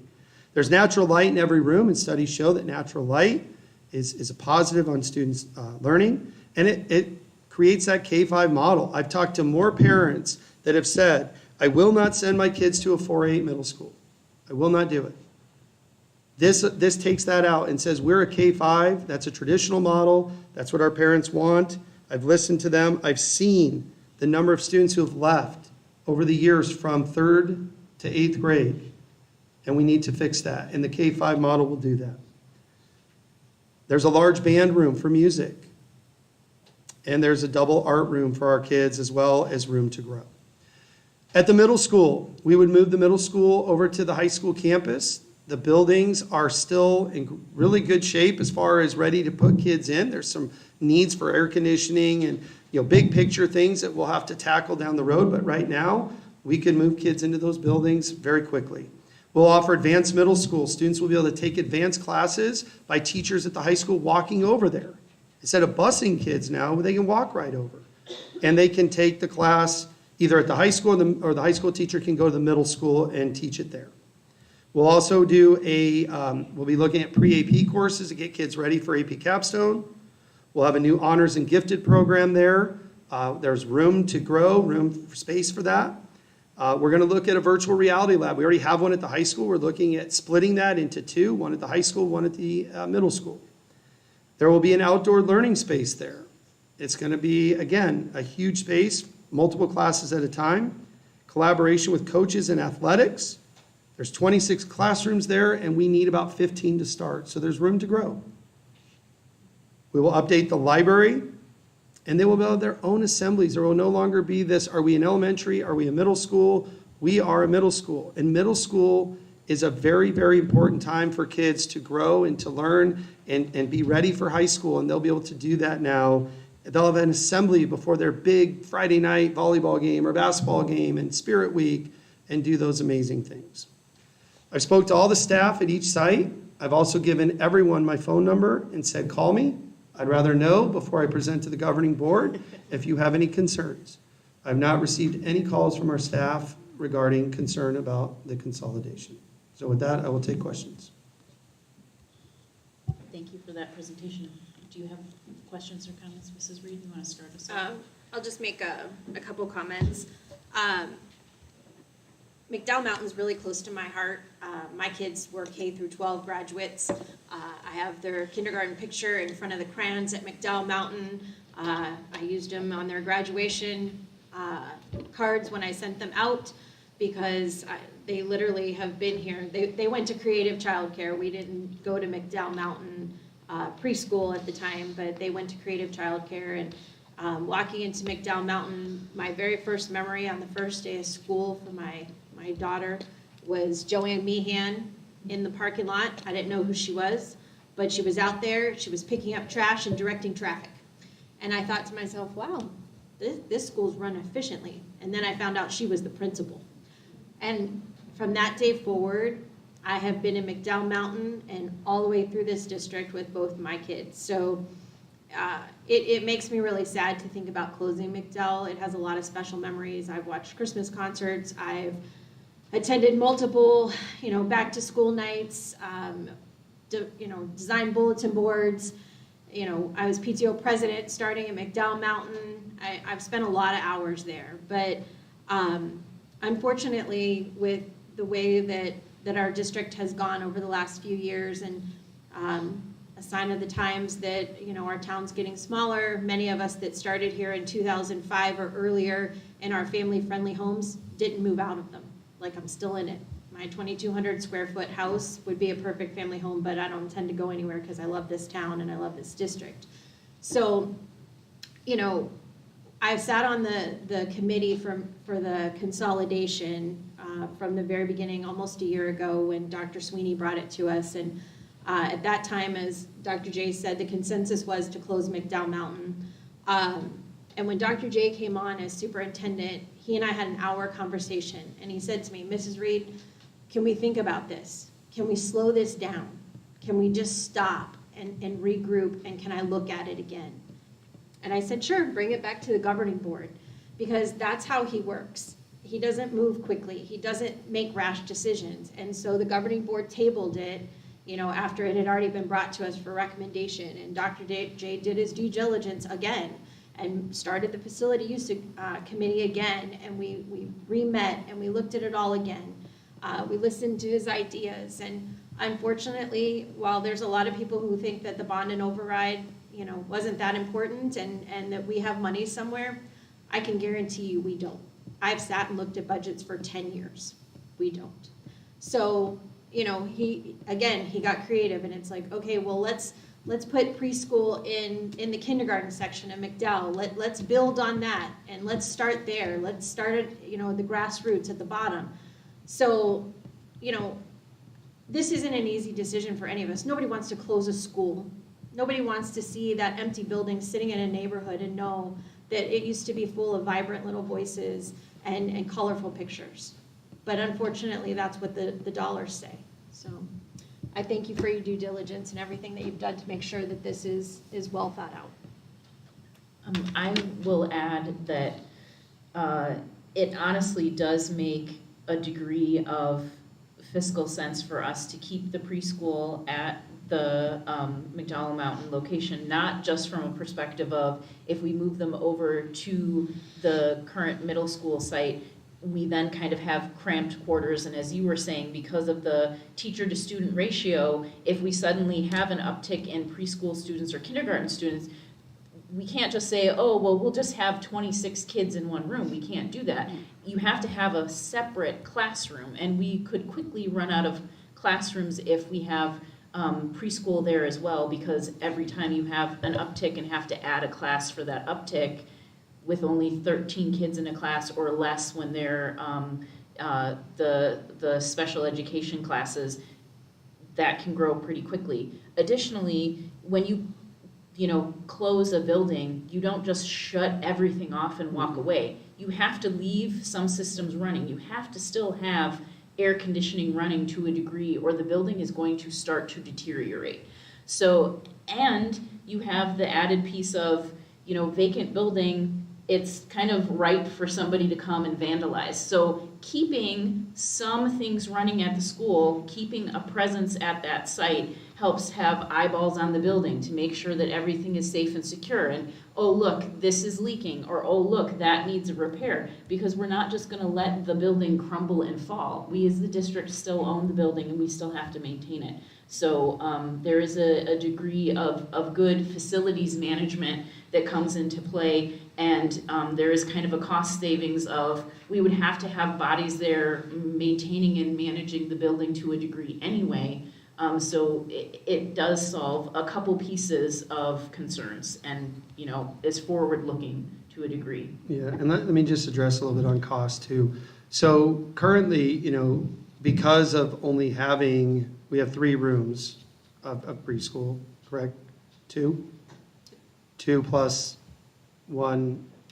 Does that include special ed? They're in another room with they're part of that too. They're part Right. of that too. But your space currently does not allow for growth. Correct. Correct. So right now, we do have a wait list. Correct. If I misspoke in the past on that number, it is not a high number, but it's still a wait list. We have not, in the past that I'm aware of, done a lot of marketing for preschool. It's been more of like, yeah, we have one. Yeah. And if you want to come, you know, there's space, you enroll. We're looking at growing this. We're looking at, we have enthusiasm coming into this of, there's room for us to grow this program where we have a natural feeder right into our K-5. And we also have to look at the costs of running it, because the costs are right now of what we charge are not in line with competitors around us. So we will have to have that conversation down the road. But we're also looking at other opportunities for parents to get reimbursement, parents that can qualify. We are looking at everything that we need to look at with preschool to make sure that not only is it done at a high level, but it is just a cute preschool that you want to come here. And then that connection to our McDowell Mountain makes for an easy, hey, we're having parent night, we're going to take you over there, we're going to meet you at the kindergarten rooms, we're going to meet in the team room, you're going to see this amazing building. So we do have some things we have to do with cost, but I do think we can easily balance that out over time, and the hope is to make it profitable for the district and profitable down the line, because remember, every student, on average, is about $4,700 per year times 12 years of their schooling. It adds up very, very quickly. So we don't want to be turning away anybody for any reason. And I believe this model will allow us to grow at those younger levels. Now, Mr. Hartman may not see that growth for years to come, but the model will be, I think, fixed, that will have that pipeline in place. For the preschool, we need to provide support for families with children 3 to 5 that have special education needs. So we are going to have a preschool no matter what. It is by law, we need to do that. Best practice is that we have peer models. The only way to have appropriate peer models is to have a preschool class. And I will say we do undercharge for the preschool. And there's also a lot, we are equality first through First Things First. So if people don't know about it, First Things First, it is hard to get the rating that we have. And we have the rating that shows that it is a high-quality program. And we can encourage families to get subsidies. Free and reduced lunch families can get subsidies that will pay for that to offset those costs. So I think that there's a lot that we haven't taken advantage of because we haven't had the space and we've had the wait list that I think we can definitely be able to grow. And again, we have to have a preschool no matter what. So, and we need to do that and do right by our littles, and I think it's a great opportunity. I have another. Yeah, go ahead. And I'll just address the question I know will end up somewhere on Facebook. Why don't they just sell the building? Well, we can't sell the building, at least not right now. So we don't have the money to fix the building, and the kindergarten wing, Dr. J, I'm going to correct you a little bit. The McDowell Mountain was built in 1986. So the kindergarten wing is 12 years newer than the rest of the school building. So it has updated features. It actually has much more natural light. So that part of the building at McDowell Mountain is still very usable. As Dr. J said, it has its own cute little entrance with its own drop-off, its own playground area. So it has a lot of benefits there. We can't sell the building because as a public school district, we have to have voter approval to do that. And we talked about selling the land this past year, and we got a lot of flack for that. That people came here, we got a lot of threats, we got a lot of, please don't do that. We got it from every direction. So that's fine. So we looked at other options, and that's when we came up with the bond and the override. But that didn't pass now, so now we're left again with, well, what do we do? So we can't sell the building until it goes out for a vote. Well, it can only go out for a vote on an election year. So we couldn't do anything until next November. And then we actually, because that's not a school district election time, we would have to pay for that election out of special money. So now we're spending money to possibly put this up for the vote that may or may not pass. And then even if it does pass, then we have to look for a developer or somebody to buy the land. And then it's, do you just sell one building? Do you sell this and McDowell or and Four Peaks? Do you sell all the properties that you have? What do you do? Do we lease the land? I mean, there's so many decisions that come along with that. We don't have time for that right now. That's not to say that it's not on the table for next year or whatever, and the new board will decide that. But we don't have time for that. We have to do something with the McDowell Mountain School right now.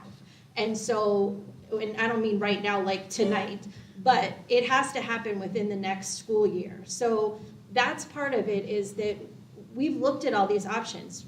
We didn't just come up here and decide, hey, let's close McDowell Mountain. So these options have all been on the table. We have had, business meeting or work study sessions where we've kind of bounced all this around. Dana has talked about this since he's been on the board. He's seen the writing on the wall. So, you know, we do look at these things. These are not rash decisions. These are decisions that have been talked about time after time after time. We keep trying to make the decisions that have the least amount of impact on our kids, because that's why we're here, because of our kids. So I just want to nip that right now before I see that all over Facebook as to why don't they just sell McDowell Mountain? We can't right now. And I apologize, I was in my mind thinking of Four Peaks. I know so you were. I apologize. I'm the historian. Yes. It's all good. My apologies. Any other questions? Yes, Yes. Mr. Starr. Well, for the record, I was around when we built all of our schools. Now you're showing your age. I know. Facility-wise, though, and I was on the board 30 years ago when we built high school, and that was designed to be both a high school and a junior high, and for many years we ran it that way, and it worked well. For a lot of the same reasons you brought up tonight, we saw the ability to move faculty from the high school side to the middle school or junior high back in those days, to give students the opportunities that we couldn't have done without that. And we've kept that facility fairly well maintained over the last 30 years that it's there. Four Peaks and McDowell Mountain were built with bond funds, and when you do those kind of things, you have to build them per square footage, not necessarily to be the most efficient and last the longest. So both of those facilities are reaching their end of life. Four Peaks for sure, that's well almost 40 years old now. And then the middle school, I think I was on the board when we built the middle school, and we did spend a lot of time looking at not just what we needed at that point in time, because we were running 2 sessions, a morning session and an afternoon session at McDowell Mountain, because we were overflowing with students in the mid-90s. Well, those days are gone, and now we're in a position where we can take better use of that middle school site. We don't own it, and the land is owned by the state land department, but we do own the buildings.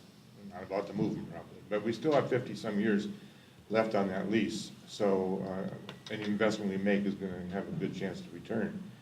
Moving away from the facilities and into something that I really appreciate you talking about, Kane, is that it really makes academic sense.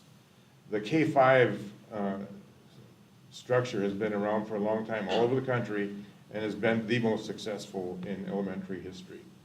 And so I really look forward to not having 3, but actually 4 transitions back in the old days. Now we're going to have 2. And so that's a big deal. And then in the high school situation, as you mentioned, we still will go back to the ability to take our faculty from one level to another and give students an opportunity that they don't currently have.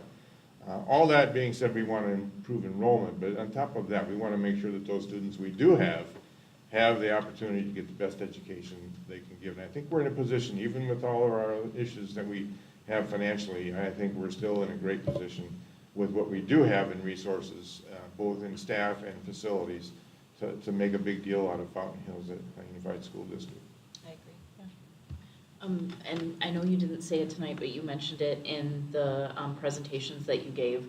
So just for anybody who's here, and I won't entirely put words in your mouth, but I think in just about every audience at the town hall sessions you had, there was at least a person who had been a student Yes. when we had the previous model where it was the junior high or middle school and the high school on the same campus, because sometimes parents are nervous about their 6th grader running into like an 11th or 12th grader, and every one of those individuals who was there those evenings that had been on campus in that model said they never saw a student of the other school. So if they were in middle school, they never saw a high school student. If they were in high school, they never saw a middle school student. That is correct. We did have at all 3 town halls, either a parent who went there or is now a grandparent and had their own children go through at that time, and it was all positive feedback, so yes. Any other questions or comments? Do we have a motion?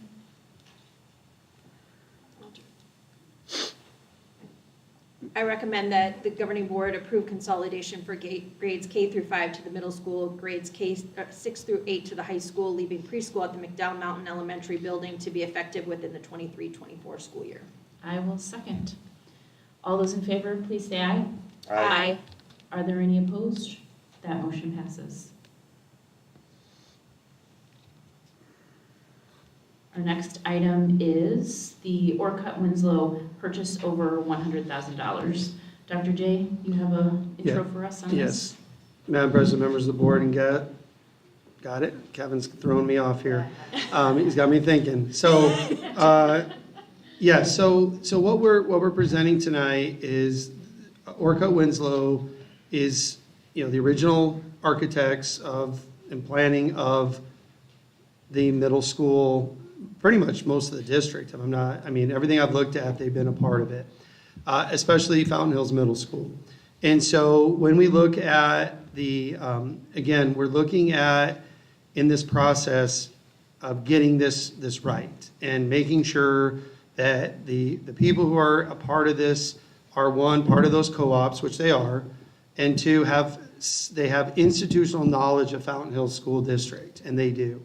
And so that made our finance team and our district admin team feel very comfortable with that they have that institutional knowledge and they have an idea of the plans that were done at the time, where we want to go and where we want to go moving forward. So this is to exceed $100,000. The number that's quoted in there of $2.5 million is total construction costs of the entire project, and that's just an estimate. This is to say they would get, I believe it says in there, 7% of total construction costs would go to architectural fees. So that puts it over the 100,000, but certainly not in the millions for architectural fees. So this, if approved tonight, would allow us to take that next step of bringing them in and start the planning process of really getting the scope of the work, what needs to be done. Most of the work that needs to be done at the middle school, the current Fountain Hills Middle School, is in non-instructional areas. So for example, if construction is still happening in August, our kids will still be able to come to school the first day and have a great first day because their classrooms are not really being affected. It is playgrounds, it is team room, it is library, outdoor space, things of that nature. At the Fountain Hills Middle School, the new middle school that'll be at the high school campus, it is a lot of just paint, some repair work, and then the outdoor learning space there. So that is just, again, we bring anything over 100,000 for approval, and this is, again, we're in the early stages of that, but we now that this has been approved tonight, we have a lot of work to do in the next 6 months. So I do recommend approval for Orcutt Winslow. Yes, Mr. Sarr. And, all this construction, over $2 million, can't be done on a napkin and a handshake. It requires a set of specs, a set of working drawings, so we do need the architectural and engineering input on this in order to go to bid on some items and in order to get co-op bids on others. So, and the fact that Orcutt Winslow is still our architect, not just for the middle school, but they were involved in a couple other projects, so they know us, and the same people are still there. The middle school was unique. We went through a longer process to get it built. That's why we have some innovations there that didn't exist at the time, which worked out well. But everything's kind of falling into place with this process, and I'm kind of excited about that. Yeah, and I'll say, I actually had very similar questions to what Madison you had, where it looked very vague. So we, before the board meeting, get an opportunity to ask questions. And because I thought it also looked vague, this isn't an invoice at all. The invoice is, what you explained to me is that we will get invoiced. Yes. What they're saying is that we basically are approving a percentage of the overall construction costs, just like you would approve if you were selling your house.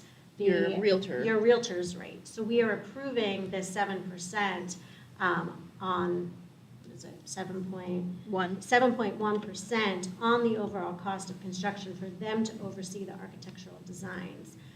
We don't know how much that's going to be, and like everything else, we will, you're going to have to approve the invoices that will come through, that will be detailed. But it was confusing just putting here the way it was. But again, in essence, we are approving a 7.1% fee based on the work to be done on the project. Yeah, and I will say that, you know, it's easy to think that we're kind of taking a shortcut by using a company that we've used in the past. To a degree, we are, but it does make some fiscal sense because the institutional knowledge that they have. Kane, you shared that they came out with like all of the blueprints and all of the as-built from the original construction because they have it all. We would have to pay another architectural firm because that belongs to Orcutt Winslow. Another firm would have to come out and create some diagrams and really get up to speed on the space and would potentially charge us much more for that kind of set up work before they even then started to dig into the changes that we want to have made. Yeah, and if we're gonna do it, we need to do it right. And that's the way I approach things. If we're gonna spend this money and we're gonna do this, it has to be done at a high level because we need parents to tour this facility and be blown away by that and say, this is, I see my kid going here because this place is amazing. And there will be some things we're gonna put into this to draw kids in. There is going to be some wow factors there. But again, that is where we talk about, we're using some of this money to drive enrollment. There's a lot of competition in schools right now. Competition for rebuilds. Our neighboring district has rebuilt a vast majority of their schools. And what they can offer and what we can offer, I think it closes the gap right now of what our K-5 is gonna be. I think it's gonna be the best in the area. So again, we're just taking that first step and asking for the approval to exceed that $100,000 plateau. Any other comments? Right, I will go ahead and move that the board approve for Orcutt Winslow purchases to exceed $100,000. Second. We have a motion and a second. All those in favor, please say aye. Aye. Any opposed? Motion passes. On to the reclassification of position. That was an addendum for us, but it has been added into our packet. Let's see.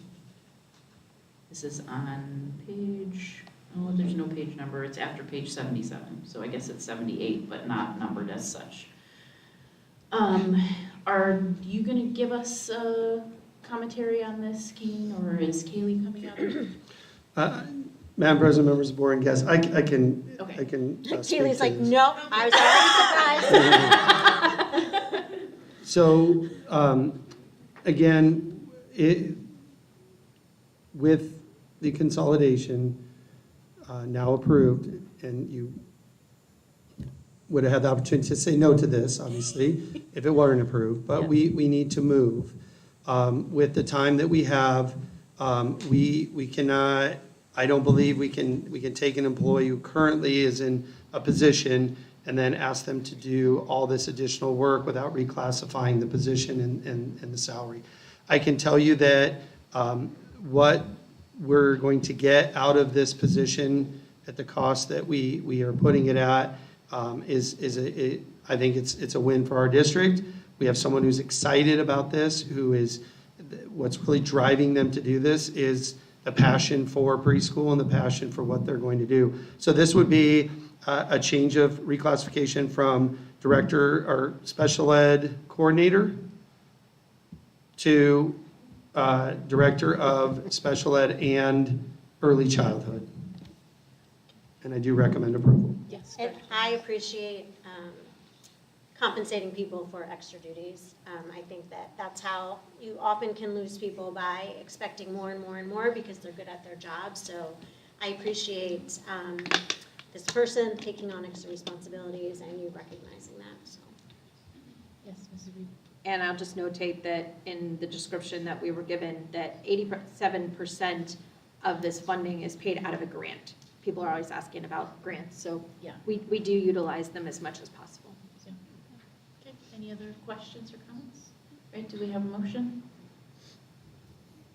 I move that we approve the reclassification of the current position to the new position title of Director of SPED and Early Childhood Education. Second. All those in favor, please say aye. Aye. Any opposed? Motion passes. On to the student trip to Washington, D.C.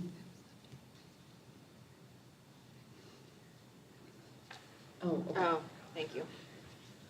All right, so the student trip to Washington, D.C. That is on page 78 of our packet, according to the number, but not really because we had other pages. But it's the 80th page. Okay. And we received some updated information. Yes, so if you notice in your packet, the price was to be determined, and so were the flight details. Mr. Peterson has provided us now that it will be Thursday, March 9th on American Airlines, returning Sunday, March 12th, also on American Airlines, and that the price per student is now $1,868.37. Mr. Peterson, that includes the airfare, is that correct? That includes everything. Thank you very much. Wow, that's a steal. So, and their initial payment is due $1,500. It will be due by December 26th, and the final payment will be due by Wednesday, February 1st. Mr. Peterson has done a really nice job providing all the details and pulling this together with short notice of not being able to work with EF Tours. So.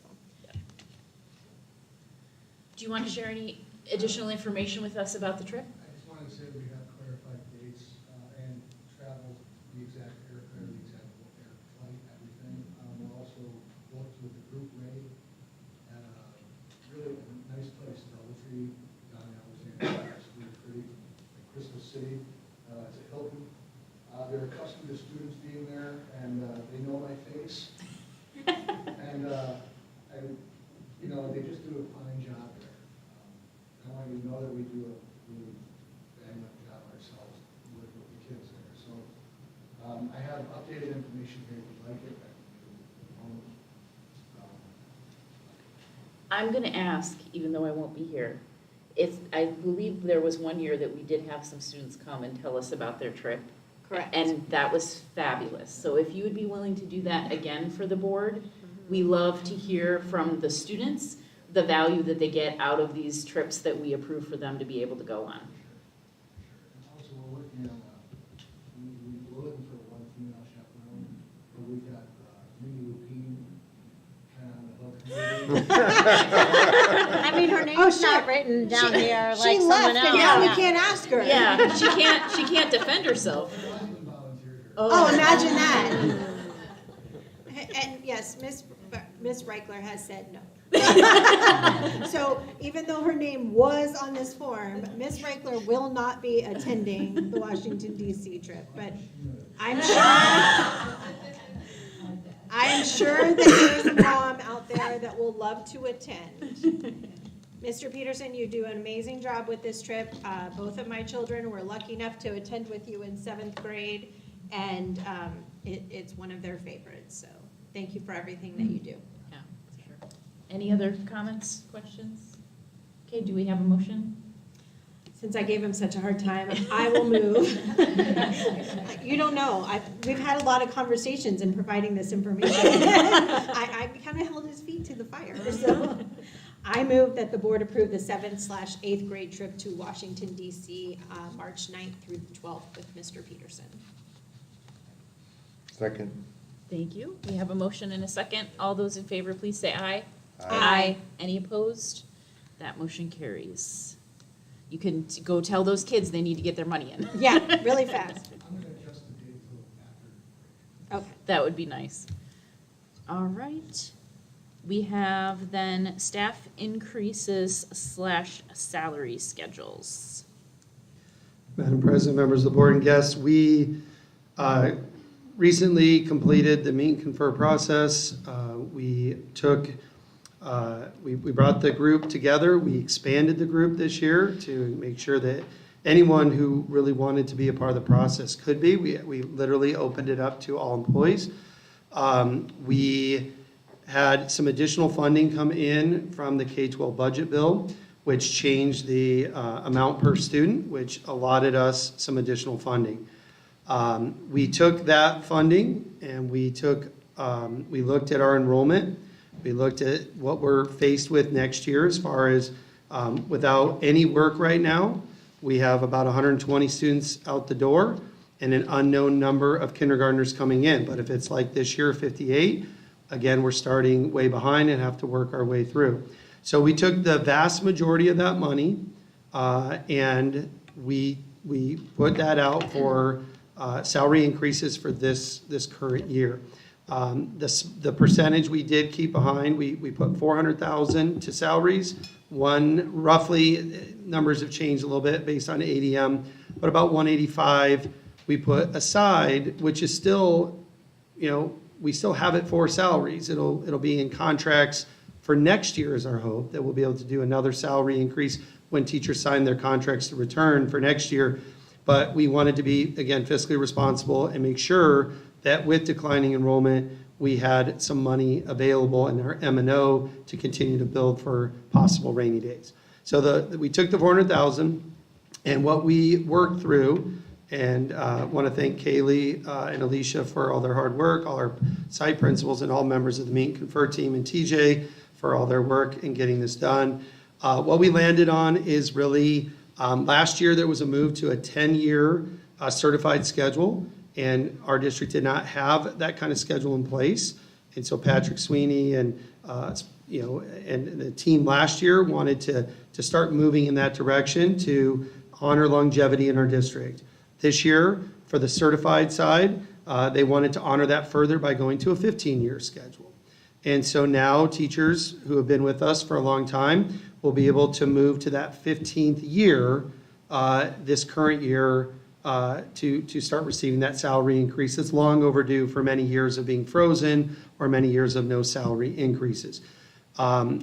What we would do then is the vast majority of that $400,000, though, 67% of it, did go to classified staff, which was great to see support from our Meet and Confer group, that they value the work our classified staff does.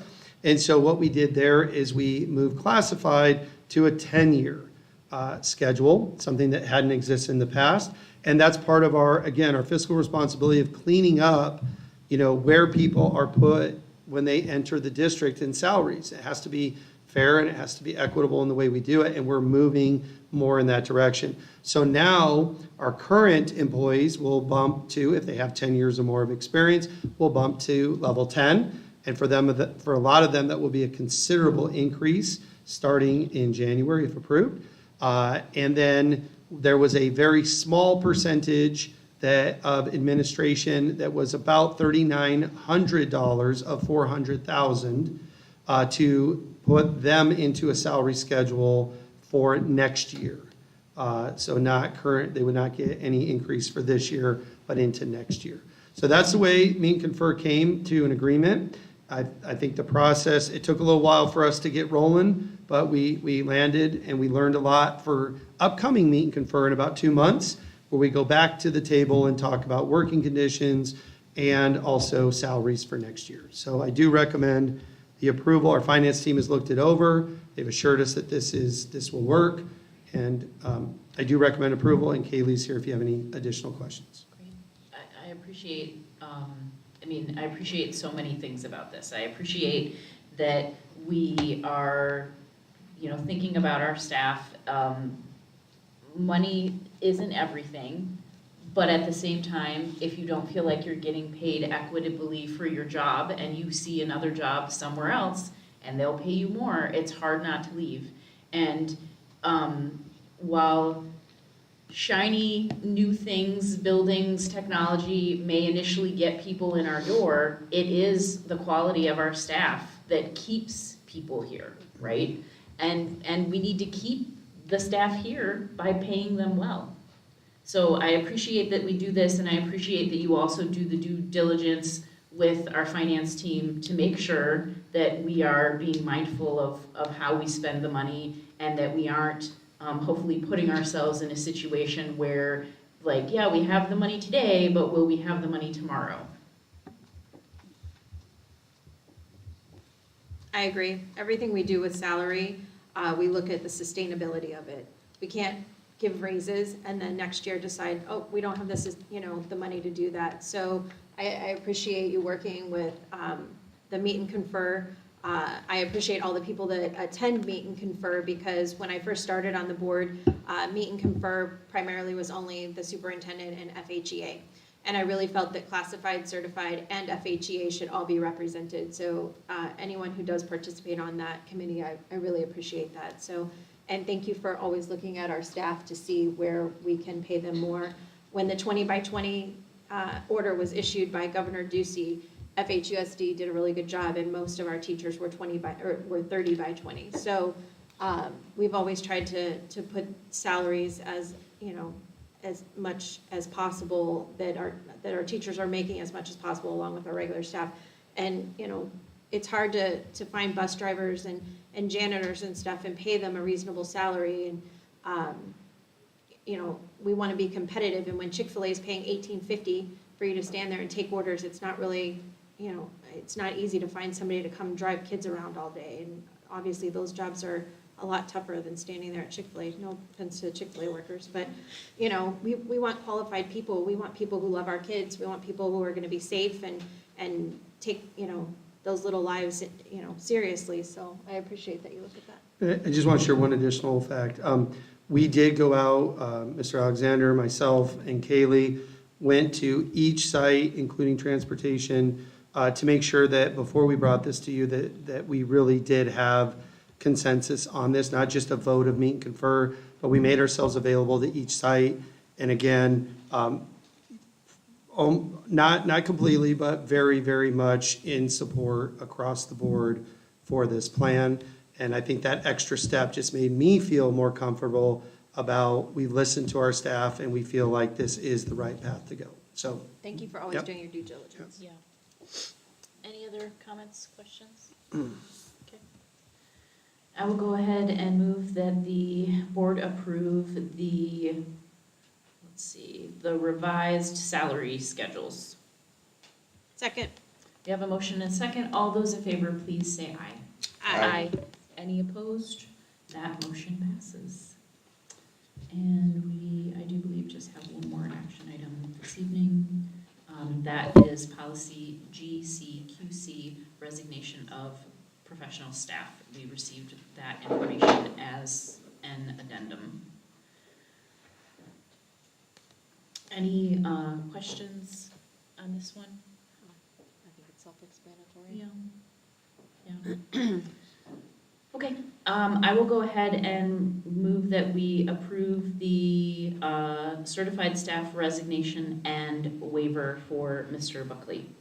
Second. We have a motion and a second. All those in favor, please say aye. Aye. Any opposed? Motion carries. All right. We scrapped that information and discussion item when we approved the agenda earlier this evening. That'll come on a future board agenda. So the next item on the agenda is board member recognition, and I think we're handing it over this way. I think you should make them stand up there. Yeah. Okay, come on down. Dr. Varner, come on down.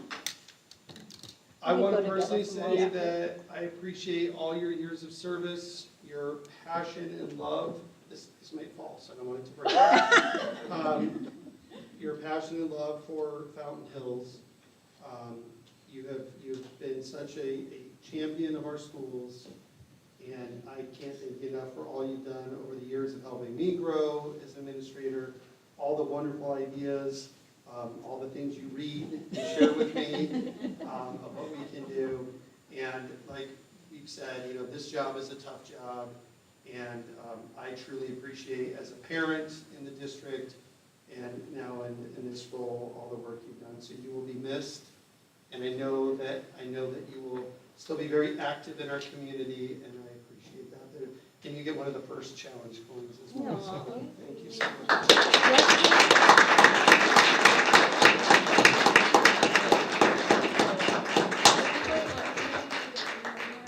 Do it all together. Okay. Yeah. All right. I think your husband has other plans. Oh, we'll do it we're gonna have, yeah. He understood all that. We've been married 22 years, he gets it. And Nadia, I want to thank you again. So Nadia started out really getting involved in Coffee with Cane. And she came to everyone. She was one of my parents that came to all of them. And she got really involved in that. She was always so appreciative of all the work that our staff had done. And she was always championing the ideas that we had. And I really believe that it was the parents at that time, when we made our shift from 2016 to 2020, it was a lot of the parents that came to those meetings that helped us get so many initiatives through and grow the high school to where it is today. But again, thank you for all your effort. You've been just a pleasure to work with as board president, and always listening and making yourself available. And I'm sad to hear that you might not be in Mountain Hills, but you will be truly missed, and we thank you for everything. Okay?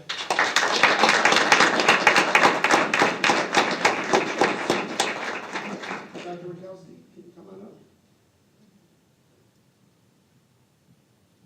Thank you so much for being here tonight. Appreciate it. Again, this will fall, so it sits in here, so just be very careful with that. And here's the challenge for you as well. Dr. Rakowski, I can't, again, express my condolences. I truly, truly loved talking to Judy.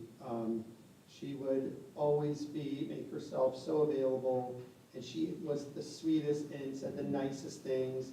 She loved saying my last name, as you know, over and over again, and she would always say it the correct way, which nobody ever does.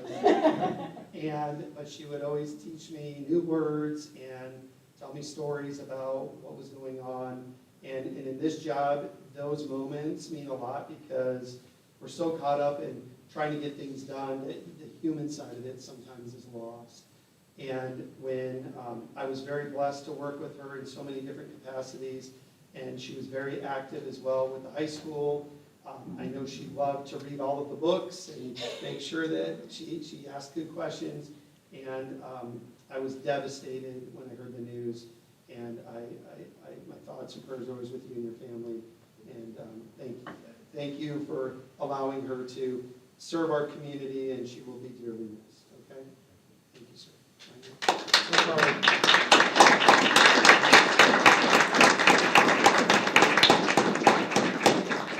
Kowski, want to get in the picture, or are you good? Come here. Oh, come here. Yeah. Come on. Come on. Sure.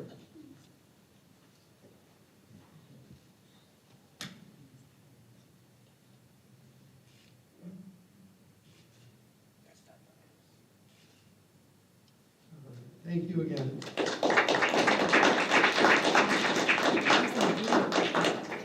Yeah, and we do have a reception after, if anyone wants to stay to celebrate, again, all the time and effort our board members have given to our town. We have yummy treats. Nice goalkeeper. Okay.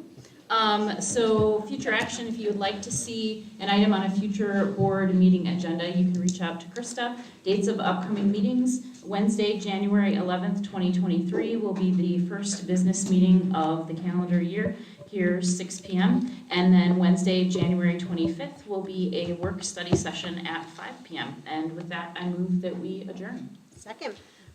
We have a motion and a second. All those in favor, please say aye. Aye. Aye. Thank you. Meeting adjourned.